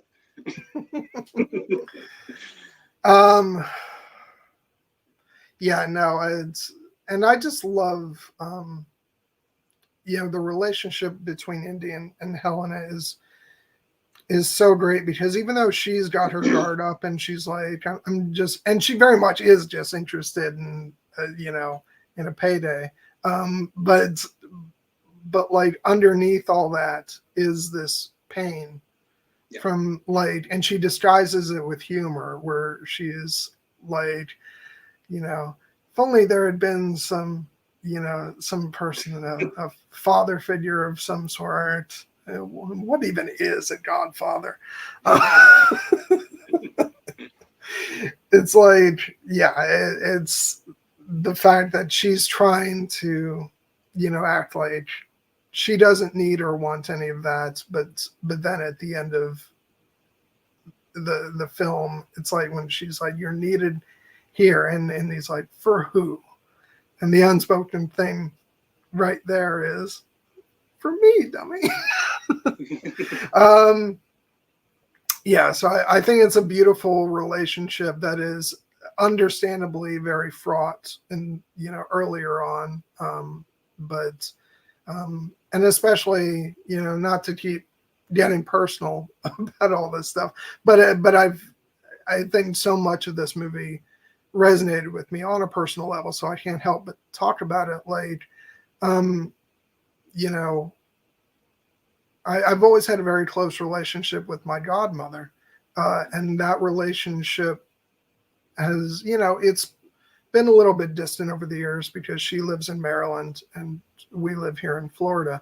And there have been visits over the years, but her and I very much have sort of rekindled our close relationship since my mom died. And so that is like, it's something where even if you're not in constant contact with that person, there is something very special about that relationship between a godparent and godchild. And I've felt that even more since my mom passed, even more so because she was extraordinarily close to my mom. And so I feel like there's been, that an element of healing just by us being close to each other. So that is a very important relationship, and so it's understandable that she feels a bit bitter about the fact that he just kind of checked out after her father died. And so and so I like the fact that the movie ends on that note of they've come back together, and he's and he's rediscovering those relationships and realizing that everything's not over. And so I think it's a very emotional part of the story for me. And he, like, we can see that Helena is kind of looking for that almost subliminally when we have the she has the relationship with Teddy, who is, who's kind of the Moroccan, street orphan who she caught trying to pick her pocket, and she tried to hit him with her car door. But then, of course, they've been together ever since. And it is, obviously, thinking back to franchise mythology, it is kind of evocative of Indy's relationship with Short Round, which that was one thing. I understand why they didn't do it, but I was kind of hoping that we would get a Ke Huy Quan. If the production of this movie had been delayed by like 1 year, I guarantee you we would have gotten Short Round. Yeah. But as it was, we still got, we got it in real life because they reunited, and we got to see wonderful scenes of Harrison Ford and Ke Huy Quan, hugging each other on stage. Harrison got to present Best Picture to Everything Everywhere All at Once, which Ke Huy Quan starred in and won an Oscar for. So we got it, that's the more important thing. Ke Huy Quan has had a wonderful renaissance. He's such a delightful human being in every way. I'm okay with him not being in this movie as Short Round. It's just kind of one of those like, man, I don't wish it had happened, but ships passing in the night, pretty much. These two things were happening at the same time, where he was having the straight resurgence, and this movie was already in production, and so it just, almost. But and side notes like. Ke Huy Quan, when he won his Oscar, that's like one of those times where I have to, you try to just put my cynicism aside, because you watch that and you're like, oh, I'm just so unbelievably happy for him, and like that was just a joy to watch. And then when the movie won Best Picture and he got up on stage and he and Harrison are embracing and he's like jumping up and down, it's just. It's so great to watch. So yeah, sometimes the cynicism has to melt away for moments like that. Yeah, he deserved it. It was a wonderful performance, and he's just a great guy in general, it seems like. So I'm very happy for him. But even if he was not in this movie, we kind of got a little bit of an homage to him with Teddy and his relationship with Helena. And we do get John Rhys-Davies as Sallah, which I was very happy with, because I remember commentary from John Rhys-Davies. He was in Raiders of the Lost Ark, he was in Last Crusade, he had very substantial roles in both, and then he wasn't in Kingdom of the Crystal Skull, and it would seem to be kind of like well, why would I come back if I'm just going to be like a bit cameo? But from the moment we saw him in the trailer, and his role in this movie is not huge, but it is important because he is Indy's connection to the past, the one kind of connection that he has that he remembers fondly, because he can still go to him. He relies on him for help when everything goes down, where he's like, when Voeller's crew is trying to chase him, Sallah's the one he turns to. We learned that he helped Sallah make his way to New York, immigrate with his family. And that scene that I think both referenced in our tweet promoting this episode, that wonderful scene that was in the trailer of John Rhys-Davies as Sallah saying, I miss the desert, I miss the sea, I miss waking up each morning wondering what wonderful adventure the new day will bring to us. If that had been the only piece of promo material for this entire movie, it would have sold me immediately, because it just is so evocative. Here's the thing, that's why it's... because it isn't like how much he's in the movie, but it's the quality of the scenes he's in, because that moment is so emotional, because it resonates so much, just bringing you back to not just his stuff in those movies, but it brings you back to those movies and the history of us. That could be us. We miss those, those glory days with Indy and Sallah out in the desert. And it's just, but that's so emotional to listen to. And especially, and on a rewatch, it's very emotional, because as he's talking about the fact that Indy stops him from going probably saves his life. Yeah. Because we do see what happens to one of Indy's friends. And we'll talk about that in a second. Because I understand that I think that was also a gripe some people have about that character and the casting, but I'm gonna go on about why that is not the case. But with Sallah, just that, like, the bit of that scene that's in the trailers is also great. You know, give him hell, Indiana Jones. But I would argue that it's the bit that you described that's the most wonderful part of that sequence, because it's so emotional and John Rhys-Davies plays the hell out of it. And, you know, and I have so much love for that man, not just because of the fact that he was Sallah, but also because he is and forever will be Gimli the dwarf. Yeah, as Dan is calling out in the chat, he is the best at, you know, he is forever linked to Lord of the Rings, and he is we love him for it, and just the little grace notes that he offered throughout this movie, like at the very end of the movie when he is, you know, kind of fading off into the distance and you hear him singing "A British tar is a soaring soul." You love that to hear that. And but it really all is in that one scene that we were detailing, and specifically that beautifully understated moment where he's seeing Indy off at the airport and he's telling him, "I got you your hat, I got you your whip, I know you got to go do this." And then he just kind of says quietly, "I also brought my passport." Oh, God. And you can tell that Indy is, even though Indy is not going to let him come, because he rightly realizes, no, Sallah needs to be here. Your place is here, and this is not supposed to be a big grand adventure, even though it turns into one. But you can tell he's very touched by that gesture, as are we, because we know the relationship between these two. Yeah, and there's a part of me that's still would have been like, "Oh, let him come." But no, it's a good thing that he didn't, and that's because the fate of one of Indy's friends, it doesn't turn out so well. And I'm gonna actually, so I'm not just saying the actor. Let me look up the Ronaldo, which is such a great, you know, Indiana Jones world name, and played by Antonio Banderas. And I know that I haven't, like I said, I've stayed away from a lot of the press stuff for this movie, but I presume a lot of people probably said that the character was too small of a part for an actor of Antonio Banderas' stature. But like, have any of you people ever seen Kenneth Branagh's Hamlet?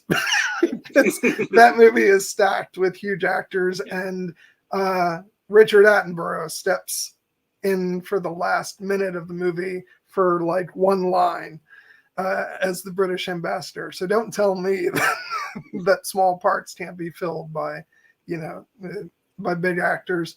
But also because, and somebody else may have said this, I might be stealing this, but the fact that this is a story in the later days of Indy's life, and the fact that there probably is some big grand adventure story where Ronaldo was a huge part, and if we had a chance to glimpse that story, whether it had been made into a movie or a novel, or, you know, part of the Young Indiana Jones Chronicles, or, you know, something like that, you know, there would have been a big grand story. So if you look at it sort of through that prism, and him, like, if we had gotten that character in some younger, you know, indie story, and then to see him here, we'd be like jumping up for joy. It would almost be, one could maybe call it fan service.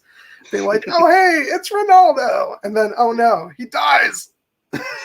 Yeah, I mean, that is why you cast an actor of Antonio Banderas' caliber, is so that a small role like that can have the emotional impact and the weight that it does. Because, you know, as you say, even though we've never seen Ronaldo to this point, the moment he shows up in the movie as an old friend of Indy, he's like, "Indy," and you're like, of course Indy was always friends with this guy, and of course he's been a part of this universe since the beginning, even as this is the first time we've seen him.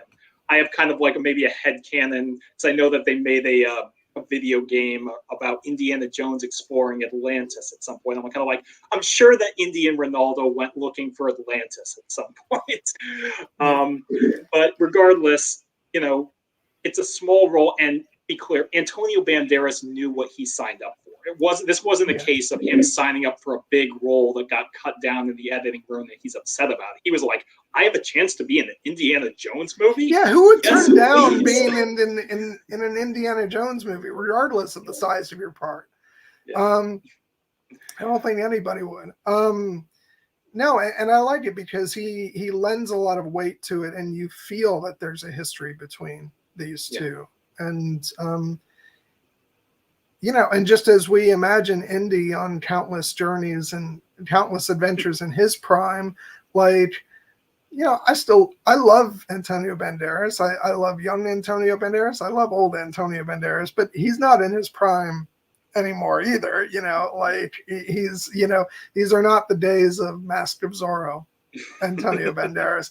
And so I can easily imagine, like, years back, that, a younger version of the character being on a grand adventure with Indy. And there's so much implied history with that relationship, and also just in this world of the things that Indy has done. And that's why I mentioned, like, the Young Indiana Jones Chronicles, because even though it's been many years since I've seen those, where as an audience we're well aware that Indy has done so much over the course of his life. He's seen so much, and he's met so many people. So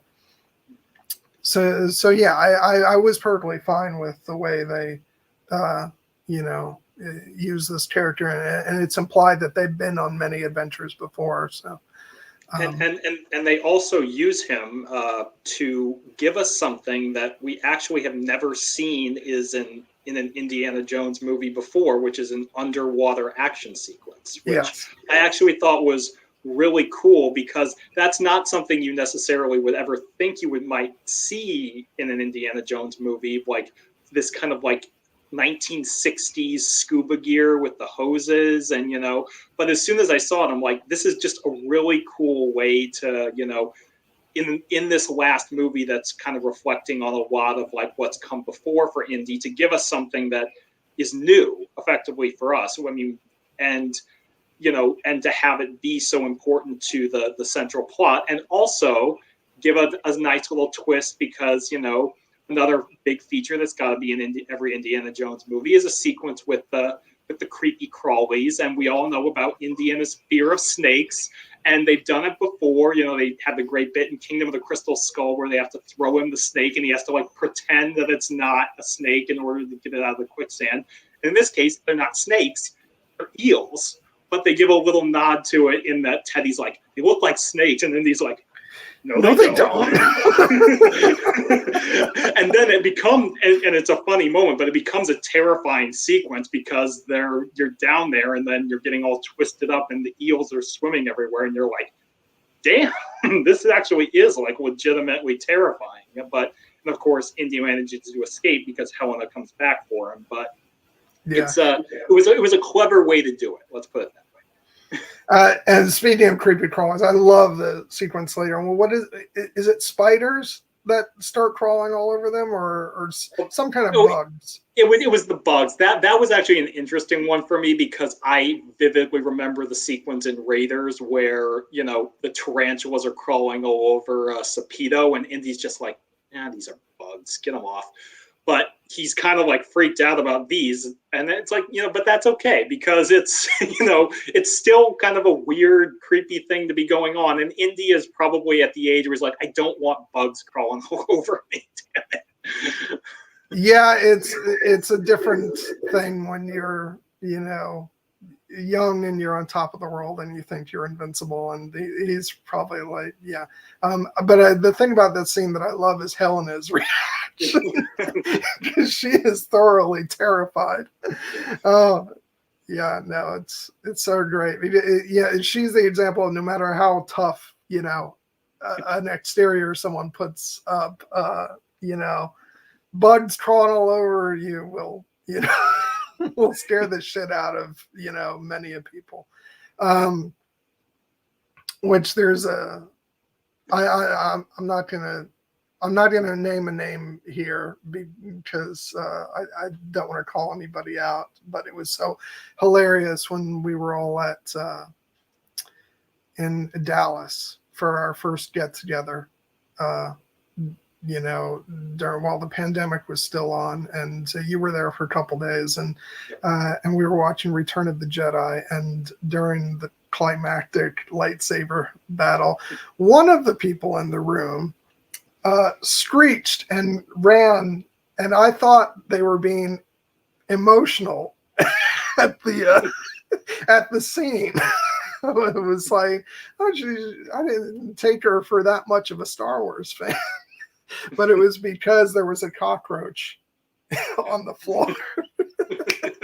And it was just the funniest thing in the world, which everybody who was there knows who I'm talking about. And to her, I say, I'm sorry for bringing this up, but I didn't use your name. So, but yeah, so little critters, yeah, that would freak me out too.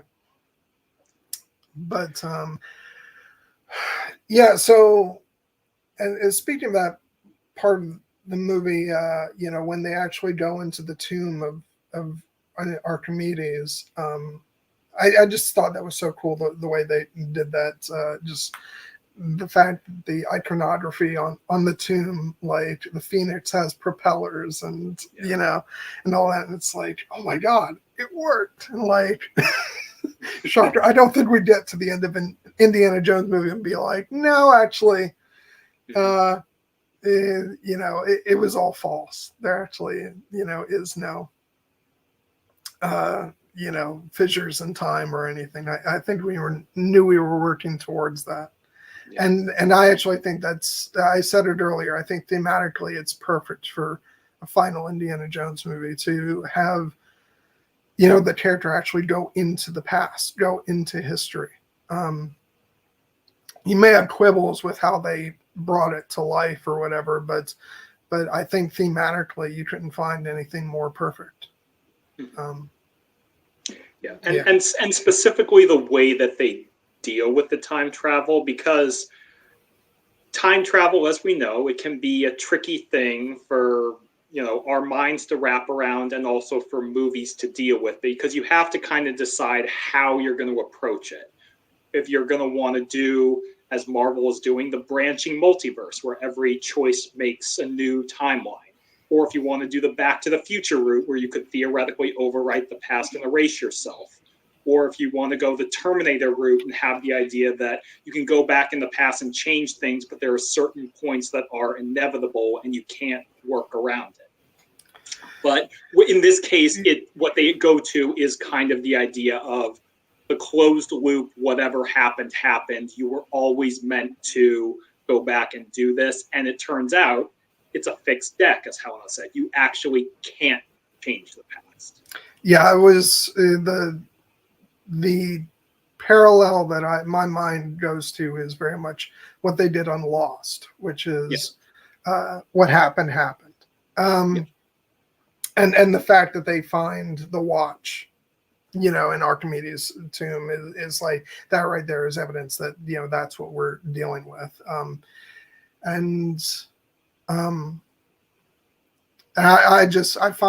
always found that that version of time travel a very fascinating concept, because it's like no matter what you do, you know, you're actually already doing what history has laid out for you. So if you travel into the past, you are always meant to travel into the past. And, you know, it's slightly frustrating because that sort of can make the characters feel like they don't have free will, that they're not actively, you know, changing their own destinies or whatnot. But it's in a lot of ways, it's the concept of time travel that for me makes the most sense.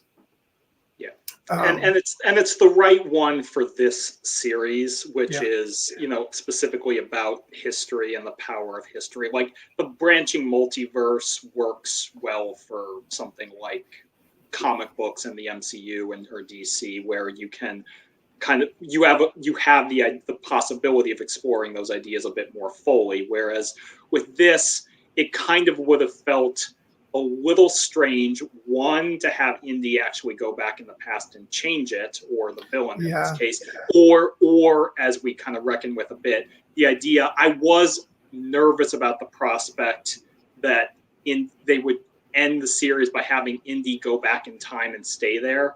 And I'm glad that they reckon with that idea, but don't actually do it. And also the prospect of, specifically with the villain, Voller, who we can go back to, the idea that his whole idea is I am going to harness mathematics as the power of the gods and go back and literally change history. And the idea that no, not only he actually can't change history, this was always meant to happen this way, but also the idea, the kind of very satisfying moment that Indy hits, Voller stakes his entire theory on mathematics, and he gets it wrong because he doesn't understand history. As Indy points out, Archimedes didn't know about continental drift, so he couldn't account for that, and so Voller's calculations are 1,000 years out of date. And even if it was always a fixed deck and always meant to happen that way, that is so perfect because that defeats Voller even before he crashes into the siege of Syracuse and blows himself up. Yeah, no, it's well, and it's laid out right in the opening sequence of the movie where he says, my expertise is in mathematics. And so right there, it's like he fails to account for other things, and it's so perfect. Like things are wonderfully laid out, throughout this film, so that, I definitely do not subscribe to any. I don't know if this was a thing that was said, but I assume it probably was that that the ending kind of comes out of the blue or whatever. It's like, no, it's like perfectly laid out over the course of this movie. And it's just, like I said, I just feel like it's perfect for a story that has dealt so much with history. The fact that Indiana Jones, the man who's been obsessed with history for his whole life, that he would actually step foot into the past makes a whole lot of sense to me. And the fact, even more so, that he would want to stay there, which seems like, for someone who feels like time has moved on without him, I think, it's extremely powerful that in that moment he feels like this is actually where he belongs. But it's not where I would have wanted the story to end. But the fact that the film kind of convinces you in the moment that this is what's going to happen. And then, of course, and then Helena, punches him out, which is great. I love it. He says, "I'm sorry." And she's like, "Me too." Because, well, A, she's completely right. A, he would have died.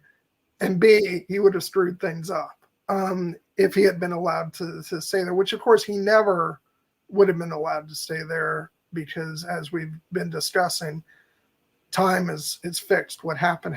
So, so he was never there in history, beyond that brief moment. So, therefore, the only way it could have worked out is that he does, in fact, come back to his own time and where he's needed. And it would not have been a satisfactory conclusion to all the things he has to learn about, himself and his place in the world if he had been allowed to stay in the past.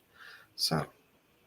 Yeah, it would have felt like a victory to him in that moment, but it was not actually what he needed, because his choice in that moment was he was trying to talk it up as the prospect of like, oh, I've dreamt of this my entire life. And we got that line in the trailer where he's like, this is what he's been looking for, but it's not actually what he's been looking for. He just, in that moment, feels despair, and he has been shot. He's dying, effectively.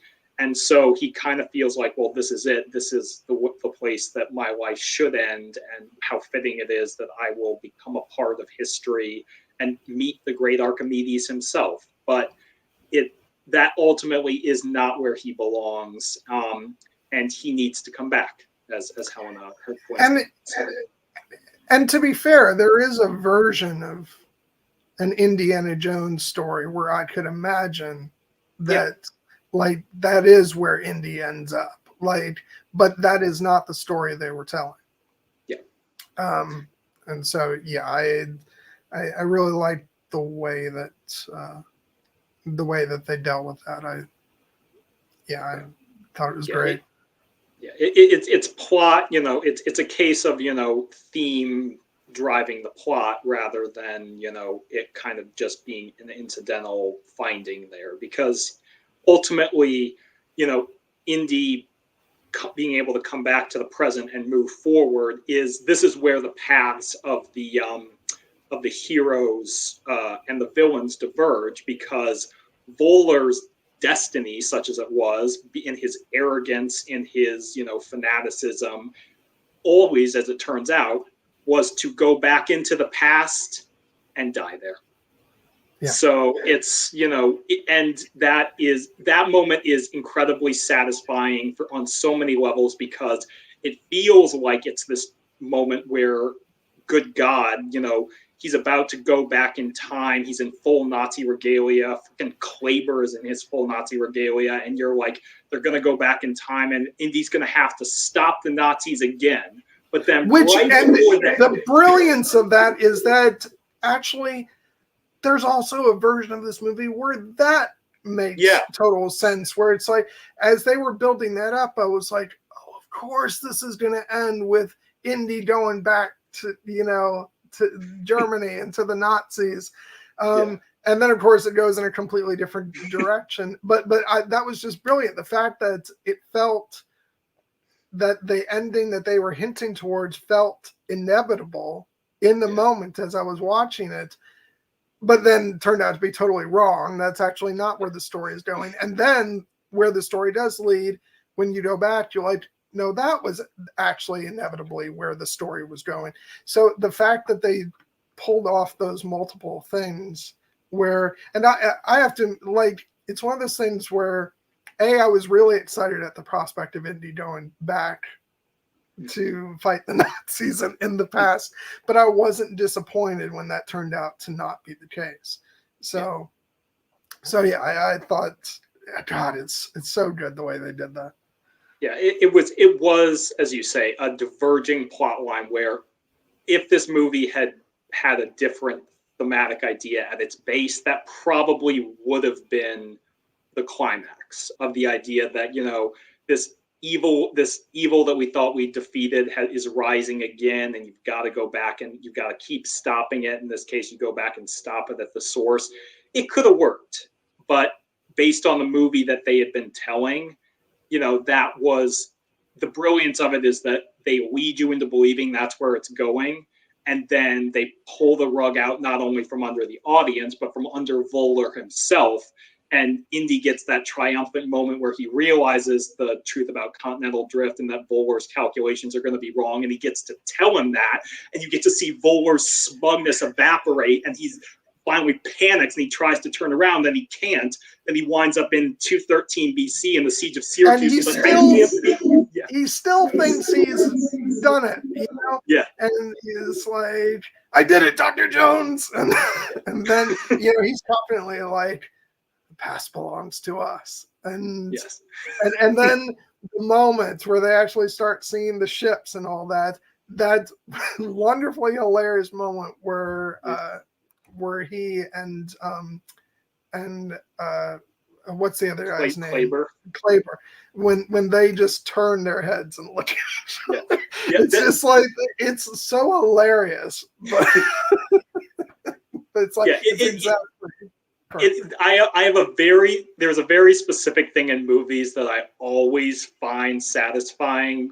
We had just talked about Return of the King. There's that great moment in the Rohirrim charge where that ugly, like, orc general has been so confident throughout the entire movie, and then he sees the Rohirrim charging at him, and you get that moment where he's just like, oh shit. And Voller and Klaber get that moment a couple times throughout this movie where they realize just how badly they've screwed up. And then it all culminates in that moment where the plane is getting shot down. And we get that long, lingering look where they realize we have we were trying to restore Nazi ideology, but we have completely and utterly and totally and miserably failed, and now we are going. You know what it reminds me of when they're going down? What it actually reminds me of the fact that it's just these two bad guys like realizing that they were idiots and they screwed up. It reminds me of, oddly enough, of Spaceballs. When you know, when the Spaceball ship is going down and like, you know, Dark Helmet and the other guys are just like huddled together, and the voiceover says, have a nice day, and they go, thank you. It's like those similar kind of vibes. But oh god. Yeah, and then of course, you know, they crash land, and it turns into a Planet of the Apes riff, and it's like, oh shit, there goes the planet. But in this case, there's no oh shit, there goes the planet. There's the opposite of that. There's oh shit, we're dead, and Nazi Germany is dead as well.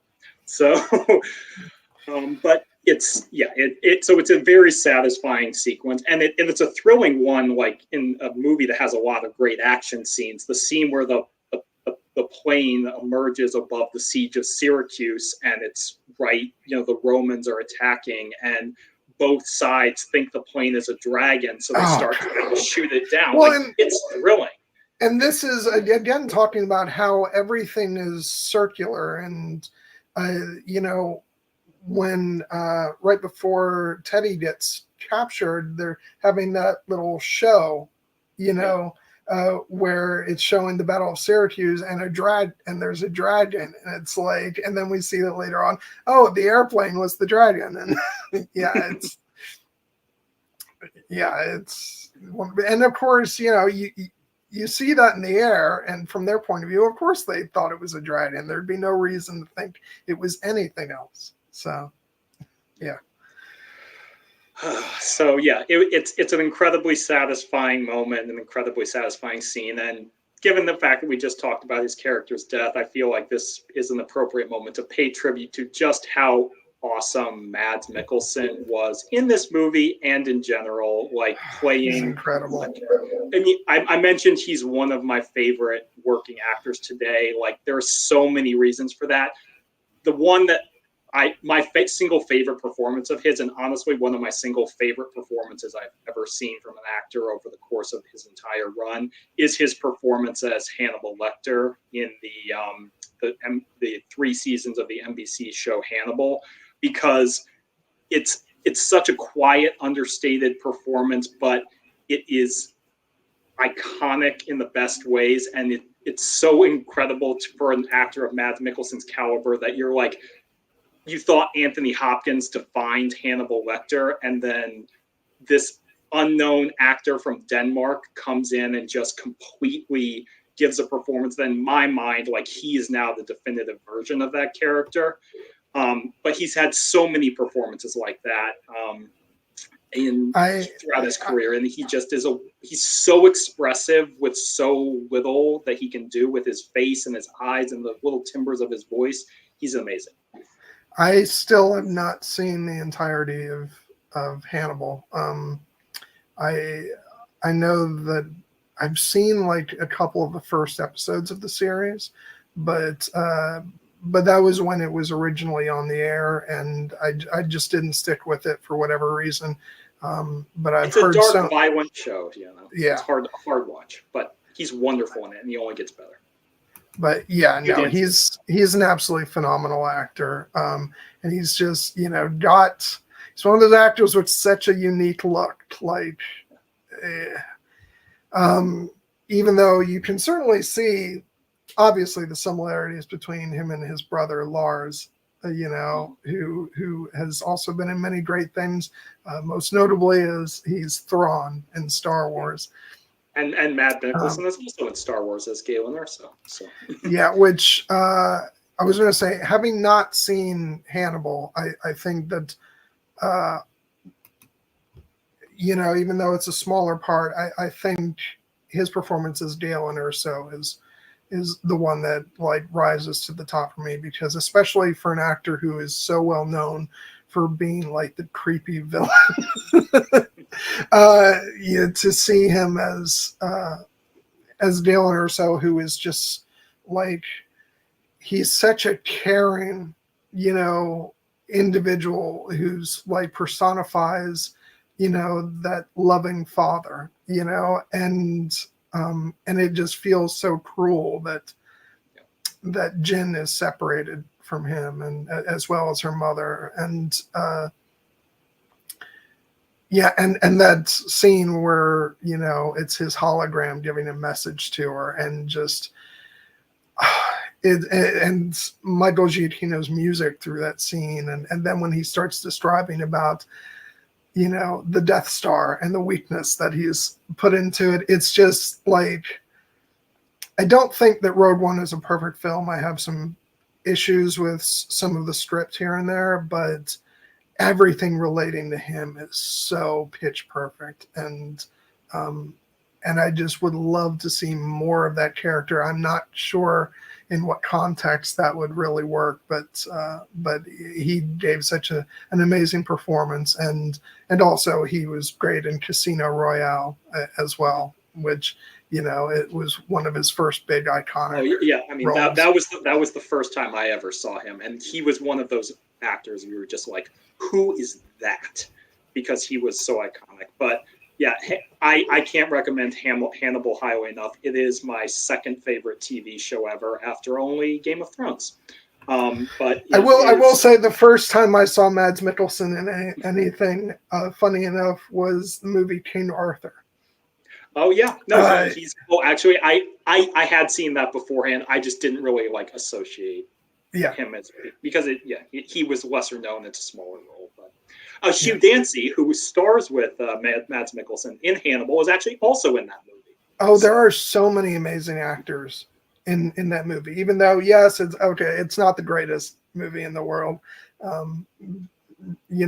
Probably falls more under the category of guilty pleasure for me because, of course, it's Keira Knightley. So I'm not going to be objective about any movie with her in it, but still, the number of great actors in that, the fact that the lead villain of the movie is played by Stellan Skarsgård, and that was one of the first times that I had, maybe not the first time I had seen him in something, but the first time I had seen him and recognized him, as an actor, was in that.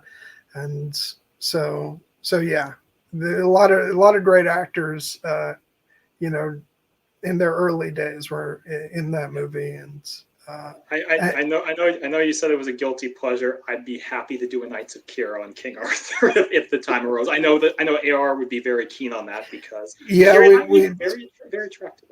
AR is going to be busy for a while, so I feel like we have to wait on that one, because I think that they'd absolutely want to join us for that one. So. But in the meantime, you would mention wanting to see Galen Erso again. If only there were another show that were tied to Rogue One that also stars Stellan Skarsgård that could theoretically be an appearance for Galen Erso, possibly. That's true. I don't know if it'll happen. I have no insight. But no. So he was just so fantastic in this, and.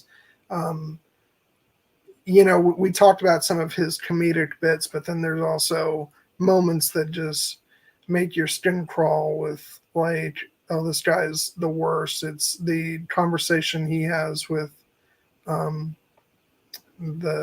gentleman who works at the hotel and brings his food. And he's like, I was born here. No, where are your people from? It's like, oh. And are you enjoying your victory? Yeah. Oh my God.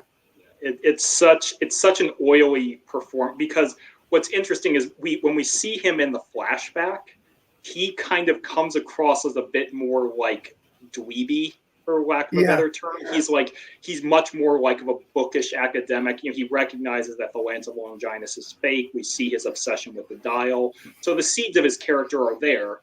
But he doesn't necessarily seem like the kind of rigid, true believer that, say, the colonel in that, or the captain in that scene is. but then when we get to him in the present day, you're like, oh no, he was actually not only like fully on board with this stuff, he thinks that he can actually like do it better than Hitler could.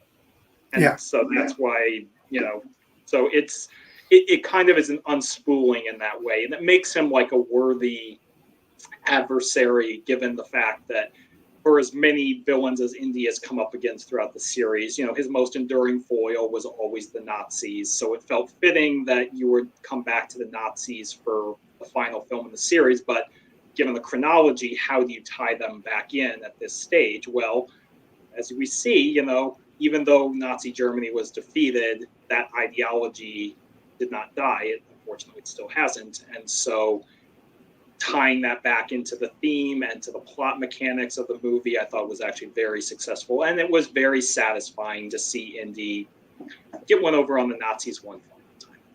Because, he became kind of an icon during certain recent times for the always punch Nazis idea. Good to see him actually get to it. Yeah, no, there's some great beats in that early scene. I just love when he shuts the door behind him on the train and he goes, "Too many Nazis." And and he's great in all his exchanges with Basil, where, he's like, "Come on, Baz." And he's like, "Towards the gunfire, away from the Nazis. Those are the Nazis." Yeah. Shout out to Toby Jones, by the way, who does a great job with such a small, little, wonderful performance as Helena's father, Basil. I love his stuff with the Nazi commander, where he's interrogating him and trying to asking him why he's there, and he's like, "We were looking for the lance of Longinus. Why? For its power? It has no power. My friend and I were trying to save history," foreshadowing. But it's just so great. And that's the Nazi in that scene, played by Thomas Kretcshmann, who is very famous for always, unfortunately, playing a Nazi. Yeah, including he was in Captain America: The Winter Soldier and Avengers: Age of Ultron as a Hydra agent, alongside Toby Jones, in fact. So, there are certain actors who get a rep for playing Nazis, but that doesn't mean they actually are in real life. It just means they're very good at what they do. But one of my favorite performances, which really I think for a lot of people was probably the first time I ever saw him, was in The Pianist. Where he plays the Nazi who actually helps Adrian Brody's character. And I think he's one of like, if you look at the cast list, he's one of the top billed actors, but he's only in the film for like the last 20 minutes or so. And it's a brilliant performance. He's so great in that. And ever since then, he's kind of, he's had other roles. He played the ship captain in King Kong, in Peter Jackson's King Kong. He was really good in that. And he's one of those great actors who should probably get the opportunity to play more varied types of characters. But that doesn't take away from the fact that he does a really great job, every time he is in something. So, as a matter of fact, you were just mentioning about in the Marvel movies, he was in the post-credit sequence in the Winter Soldier, and then in the beginning of Avengers: Age of Ultron. I actually wish he had been in more. Yeah. I would have, because I thought he did a great job in those little bits that he was in, and I would have loved to see him be like a more long-lasting villain, but had to make room for the actual villain Ultron in that film. But it's just great cast. Which I'm gonna go through some people who we didn't mention, especially I don't know if I'm gonna get her name right. Shawnette Renee Wilson. as Agent Mason, the CIA agent. I feel kind of conflicted about this because on the one hand, I thought she did a fantastic job. On the other hand, I'm not terribly a fan of how she was dispatched in this movie. But at the same time, I'm like, it makes kind of sense that at that point, I can't come up with a plausible reason how she would have gotten out of that scene alive, but maybe there was a different way to write the story so that I mean, so the thing about it is that her death is my single least favorite part of this movie. But that's not to condemn the movie broadly. It's just that character specifically, like, was a very functional character as like the CIA kind of handler who, is running Bowler and, Klaber and all these people. And you can tell that she is like not happy about it, as she shouldn't be, because Klaber's a jackass and Bowler is, kind of a creepy weirdo. But this is a case where even though Shawnette, Renee Wilson being cast, did a wonderful job with the role as written, this was a case, unlike, say, Antonio Banderas as Ronaldo, where I was kind of left wanting more. And the fact that they specifically cast an actor like her, a black actress, in this role, and then kind of kill her off in such an unceremonious fashion, this was a part of the movie where I was like, this whole bit could have been done a lot better.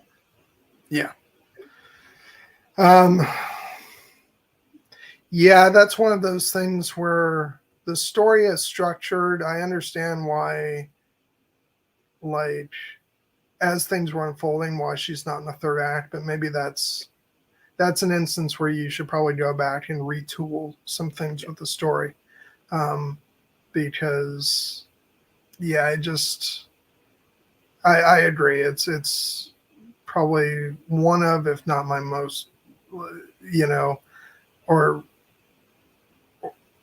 I didn't word that right. One of, or probably my least favorite part of the movie, because it feels like a bad decision. Because it's clearly like, in that case, that character was probably just written in the script and they cast Shawnette Renee Wilson for it because she was the best actor for the role. But in this case, it's kind of the promise of her casting speaks to more than what the movie is going to offer, because, the idea of like a black woman being a CIA agent in that time, running these people who turn out to be like Nazis trying to restore an ideology, there's a lot there. And then the movie gives us none of it and just has Klaber shoot her, which, again, Shawnette Renee Wilson did a great job with the performance. This was a case where I was like, if you were going to cast this actress in this role, you needed to give this another look, because this. It's one of those things where, and I actually do think they could have, if you just take this movie and that character on its own merits and don't think about other stuff, I still think I still don't think it's very well handled. I think that's a character that feels like there's more promise to that character than what's delivered. If you want to end the movie where it's just Indy and Helena, that I get, because I think that is what the movie is driving towards. But maybe hold off a bit longer so that Shawnette's character can, if she has to go out, maybe she, has a less unceremonious end, something that feels earned. And that doesn't, to me, feel earned. And then when you bring in everything outside the film to bear on that, I can go on about how, arc-wise, what we see in Solo, works with Val, like, but within the context of a larger conversation about black actresses and how they're used, on screen in movies, you do start to recognize patterns, and that's the point where like you really do have to think about, is this the best way to handle this, to use this character that you've cast with this actress. And so I just feel that no matter how you look at it, that they could have done a better job with that character in this film. So yeah, it doesn't bring down the whole movie or anything like that, but it is something that I wasn't terribly happy with. Yeah, so. No, it's a demerit on the movie in my eyes, and as you said, It doesn't bring down the entire movie. I still love a lot about it. We've talked about mostly about things we love for 2.5 hours, but this is something where John and Jared love to be positive about movies, and there's a lot of reason to be positive about a lot of movies, including this one. This is something where you're like, this needed to be handled better. So Now that said, she has a lot of stuff in this movie that I loved. I thought I love her exasperation with Waller's men, especially Klaber, who is like, he's just a murderous dumbass.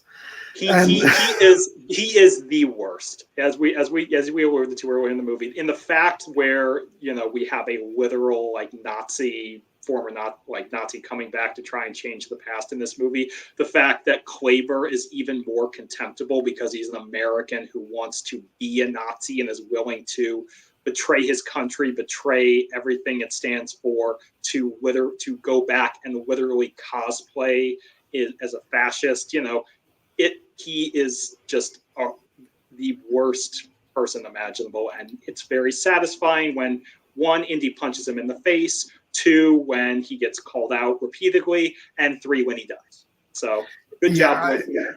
But I love all the time the way that and let me look.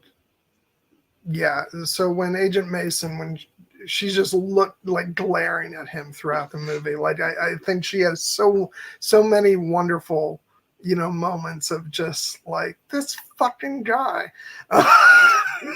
which makes it all the more unsatisfying that he's the one who kills her. Yeah.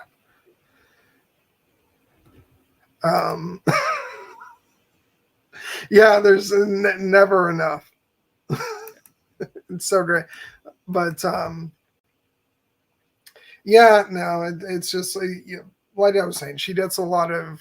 I think that she does a phenomenal job with what she's given, and it's just the character had a lot more potential. No,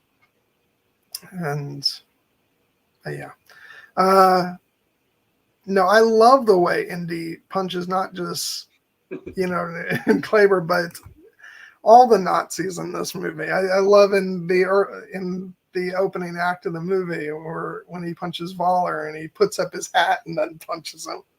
It's so great. It's very satisfying.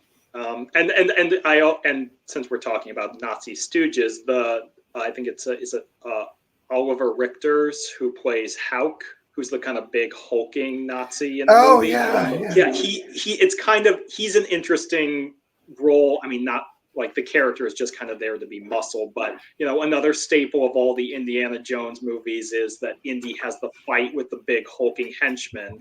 And in this case, Harrison Ford's in his 80s. They can't really believably pull that off anymore. So they kind of hint at it by having him try to punch Hauk earlier in the movie. You're like, oh, you can't handle this right now. But then they managed to give Hauk a satisfying death when Teddy manages to outsmart him. It's so satisfying. Like, that is exactly how I want a character like that to die. Drowning, it's great. And he, handcuffed. Yeah, I mean, it's horrific, the idea of being handcuffed underwater and left to drown. But the guy's a Nazi, so we're like Helena says, "Sorry, pal, but you're a Nazi." You're a Nazi. Yeah. It's just so great. Trying to think about any other, elements of I the mean, movie we've missed. Yeah, I mean, I don't know.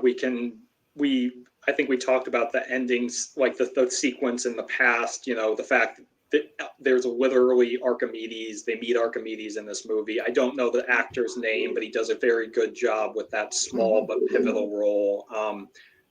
Nasser Mazaria, I believe his name is, according to. I was gonna let you try that one. I apologize for not pronouncing that correctly, but it is a very cool development that even if we're not going to have him stay in the past, we do have him being such a historically important figure, and the fact that he speaks to him in ancient Greek, and they're able to have that conversation where he's like, "You were always supposed to come here." But also, he can't stay. And Helena's like, oh, and he can't keep that either, by the way. He needs to build his own. But it's, That's said so matter of factly. It's so funny. But yeah, it's well done. And I'm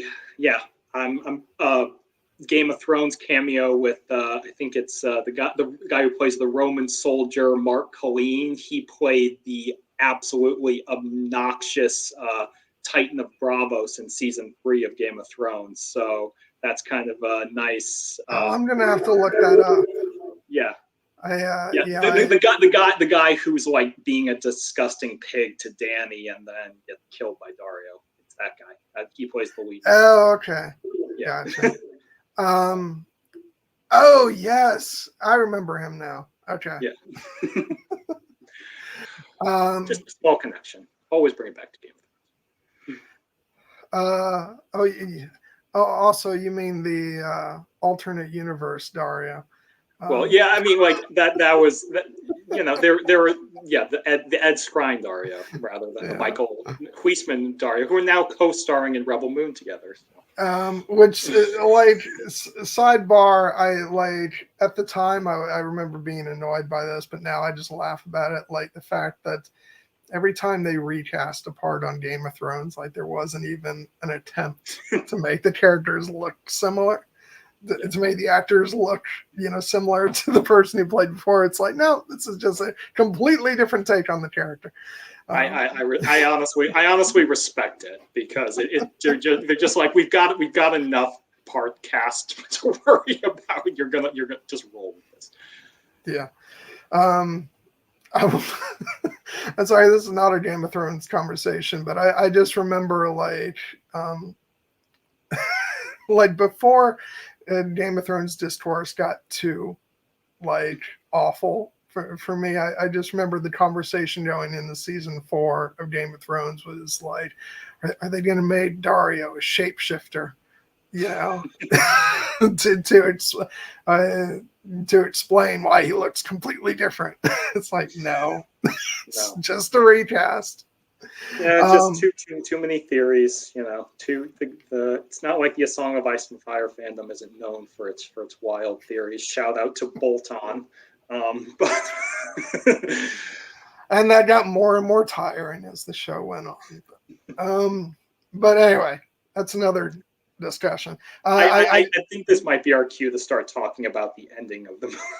Yeah, because I do want to talk about the scene between Indy and Marian to close out, which was just so great because I'm sure people probably paid closer attention to the cast list than I did going into this, but I did not know Karen Allen would actually be in the film.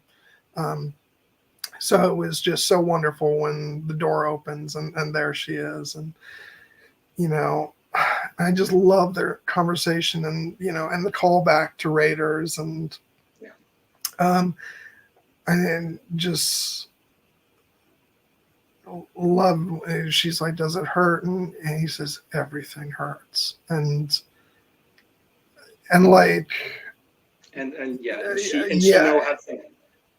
Yeah, and it goes back to, again, with the disclaimer that I am not the age that, that Harrison or Indy or Marian is, but that idea of that emotional pain and the pain that comes from grief, and the fact that that is all encompassing. I very much have become familiar with that, and I still remember in the days after Mom passed away, just like not wanting to get out of bed and just like laying there sobbing and feeling all that terrible hurt.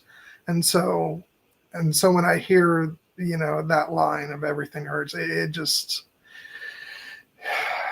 it's just so, you know, you immediately understand what that is. And but it just makes it all the more rewarding that's like she's still there for me. And the fact that, like, and I love, you know, when she asks, meaning Helena, she says, somebody told me you were back.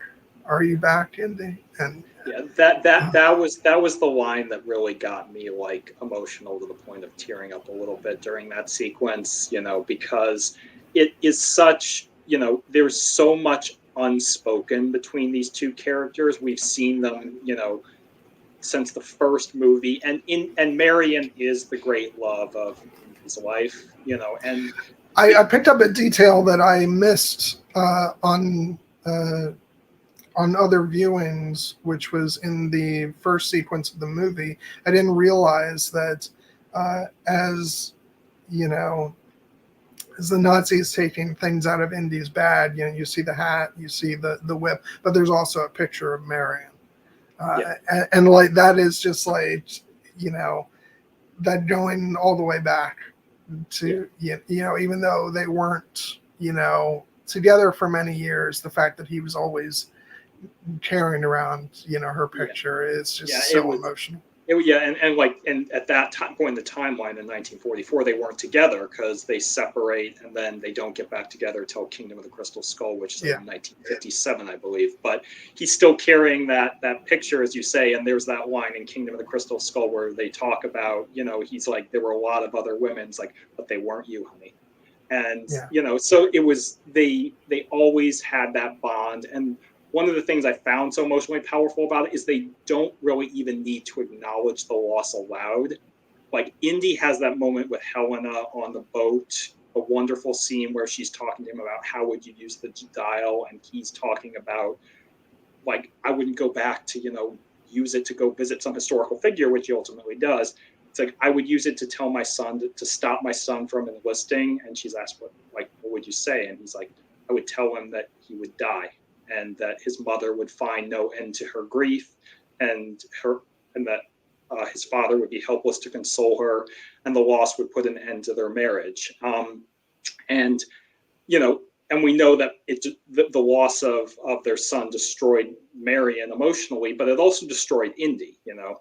He's speaking about his own pain there. And I do find it, you know, being the Star Wars guy that I am, I would be remiss if I didn't note the parallel between an iconic character played by Harrison Ford and the great love of his life, who, you know, when we catch up with them years down the line, they have both lost their son and it caused a separation. And in the case of Han and Leia, you know, the fall of Ben to become Kylo Ren, ultimately, you know, it leads to the end of Han's life, but ultimately that bond is what saves Ben in the end.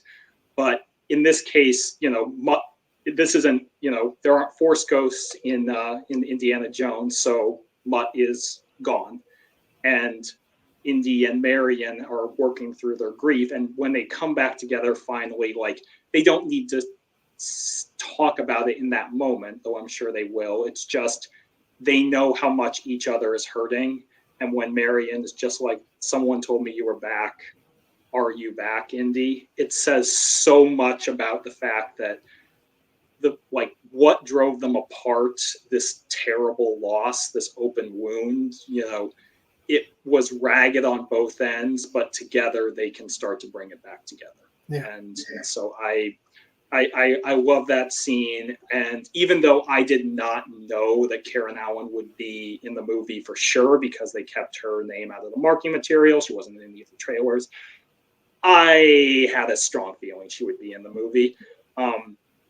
And I am even though I would have loved to see more of her, I am very glad that if they were going to use her, and this was the story they were going to tell, that they used her in this way, and they had her come in and, you know, have that moment with Indy where you really do get the sense that these two people love each other, and even if this is the last time we ever see them, they're going to be okay. Yeah.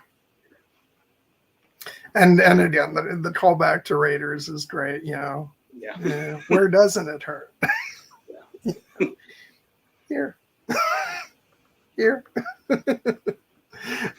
No, it's so wonderful, and I love the way that the whole movie ends with the pan up to the outside and the hat hanging there, and then the old fashioned irising in, and then and then the hand grabs the hat, and it's just so perfect, and then ending with that wonderfully strong rendition of the Raiders march. I just remember I had a big grin on my face, when the movie ended. Yeah, that's why, like, this movie felt very satisfying to me as an ending for one of the most iconic characters that we've ever seen in cinema, frankly. They talk a lot about in that documentary, the Timeless Heroes documentary, about the silhouette, the shadow of Indiana Jones, and just how iconic it is, and how immediately recognizable it is. And the fact that they managed to tell a story like this, where you get the sense that Indy has, he's had his time, and we will now be laying this character to rest, but he's not done. He's not, gone. He didn't die in the past. He is meant to be here.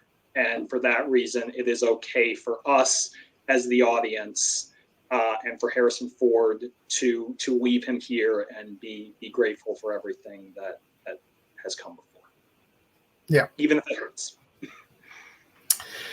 Yeah, I agree. It was I think it was a very satisfying end. Obviously, a lot of the discourse was all centered around is it as good as Indiana Jones of the past and all that stuff. For me, I think I might be in the same place here. I think that Raiders and Last Crusade are kind of on a level all their own, but I would probably put this in the same category as Temple of Doom, which I actually like quite a bit. I know it gets a lot of grief, but for me, that's a very classic indie, adventure. It's growing up, it was always just part of the trilogy. I never really considered it to be, like this black mark on, on the movies or anything. So basically this doesn't rise to the level of, amazing, like, sort of that classic status that Raiders and Last Crusade have, but it sits very comfortably just below that. I think it was extremely satisfying. I think James Mangold did a great job. He's become one of my favorite directors because I think he's just done some phenomenal work. I am a huge fan of both Logan and 3:10 to Yuma.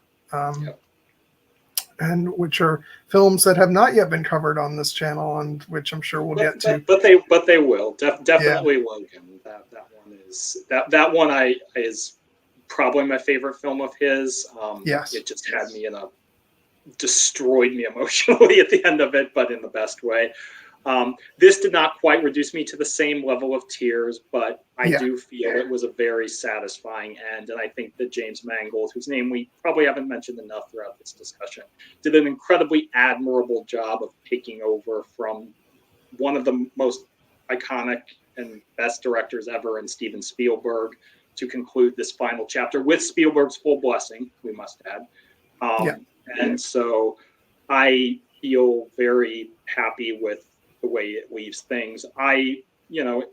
Again, not ranking things, but I do have the pretty conventional opinion on the indies that Raiders is probably the best film overall. Last Crusade's probably my favorite to watch and is a great film in its own right.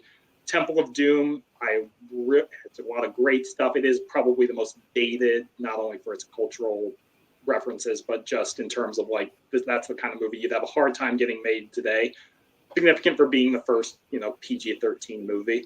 And then I would probably put this and this movie, Dial of Destiny and Temple of Doom, on a similar level because they're very different movies, but Dial of Destiny has a very emotionally satisfying end that even if we're not quite at the same heights that we once were with Indiana Jones, it still feels very much of a piece. And it is a more natural ending for the series than Kingdom of the Crystal Skull, which would be last for me, but I do, again, like that movie. It is not just the nuking the fridge that is annoying, and the thing that annoys me about the discourse around that movie. It's not just that one scene, but it is, But I'm glad that the Indiana Jones series ended with this movie because this was all. It feels like it was always meant to be the end, and I would have been happy if we ended with them riding off into the sunset in Last Crusade too, but. If we were going to continue the story, this is where it should have. Well, it's interesting. There's that thing about endings are only endings until they're not anymore. But like for me, and it's just this thing about growing up with those movies. In my mind, it's always going to be the Indiana Jones trilogy, and the ending ends with them riding off into the sunset, and what comes after is still like further storytelling, but it inevitably feels like sort of and then but so, and maybe that'll be different for generations who come to these movies where it's all 5 films, and the same thing goes for the Star Wars movies. And there was a part of my youth where I grew up and it was the Star Wars trilogy, and in a lot of ways it's still that way. But then there is part of me that recognizes it's actually the Star Wars saga that includes the 6 films that George Lucas made. I will say that I struggle a bit more with the Skywalker saga of 9 films, just because, not so much because of,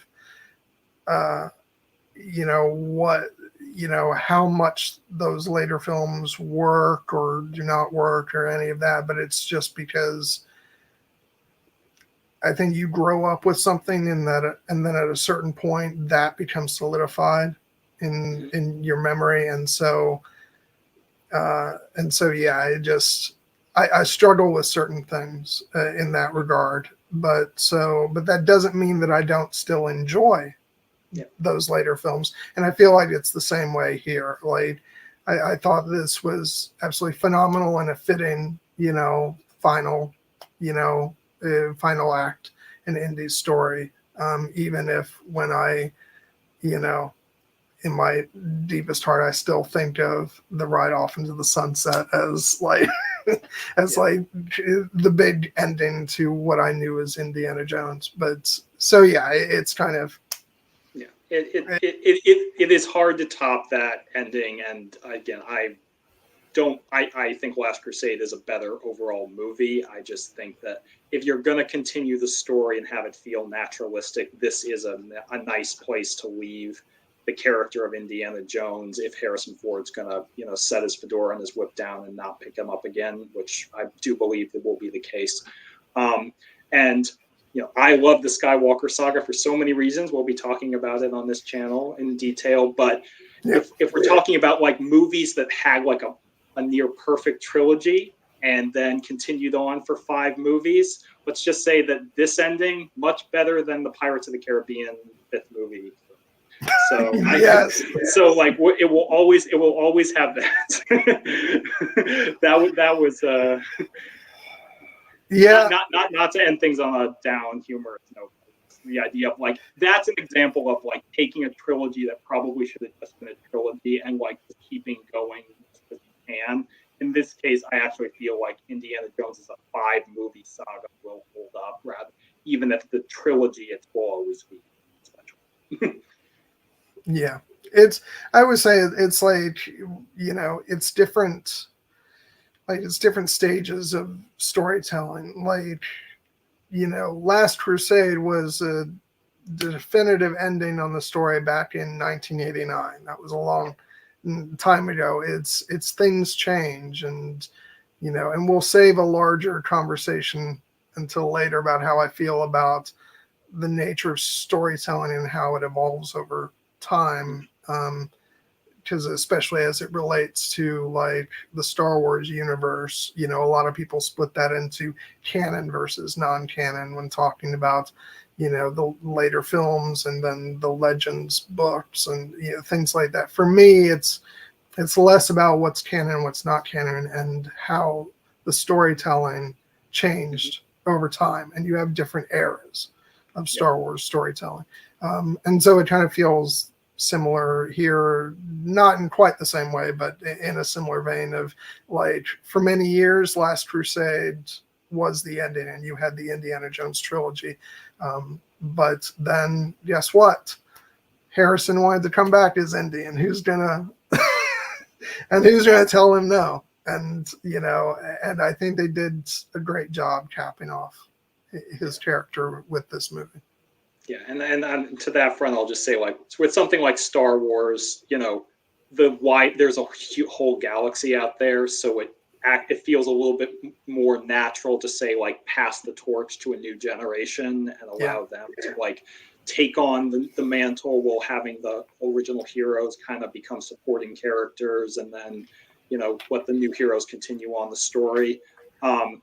Whereas, something like the Pirates of the Caribbean franchise, again, we love those movies, but like the idea of they had the trilogy and then with the 3 Trinity, and then they just kind of tried to continue it on with just Jack, and it didn't really work as well. Indie is kind of one of those franchises where it's like, it really is defined by its lead character. So if this is the end for him, this should probably be the end for the franchise as a whole, and I'm perfectly at peace with that. I do not need to see another Indiana Jones movie at any point, or even like a Helena Shaw spinoff, even though I ended up loving this character. But I think that this is a good place to leave it. Yeah, and which you mentioned, you alluded to, but we did not actually state it, the fact that Phoebe Waller-Bridge also has the Star Wars connection, because she was L3 in Solo, A Star Wars Story, which we have also talked about. So if you missed it, go check out that stream. But yeah, I feel like we're getting to the point where we're starting to meander onto talking about. We talked about the ending. We talked about the ending of Indiana Jones as a franchise. I do kind of feel like that was a natural place to end things. So I'm okay with leaving it here right before the 3-hour mark. We can. Cool. So yeah, just recapping what's coming up next week. We're going to be talking about Christopher Nolan's 2006 film, The Prestige. And then on the horizon, we've got stuff planned, from talking about, Middle Earth stuff from the Rings of Power to the Hobbit films to Star Wars, whether that's, Bad Batch Season 3 hype, or maybe the sequel trilogy, or who knows, maybe we'll go all the way back to the beginning. And then we also talk about Hugo and a number of other stuff. So we definitely have stuff on the horizon. We just need to organize it and figure out when we're doing all these things. So we will update you guys next week on that. But in the meantime, it's Christopher Nolan and The Prestige. Indeed. All right. Anything else you want to mention before we take off? Nope. If I had a fedora, I would tip my cap to this movie and to sign off. But because I don't, we can just say farewell and ride off into the metaphorical sunset. even though the sun has long since set here. I will say, as we're closing out, I really enjoyed coming back and having this talk with you, Jared. We've been off for a couple weeks as I was on vacation, and yeah, I had a lot of fun tonight. So thank you. Yep, we'll do it again. All right, and thank you everyone that tuned in. It was great to see you guys, and we will see you next week. Have a good night. Bye.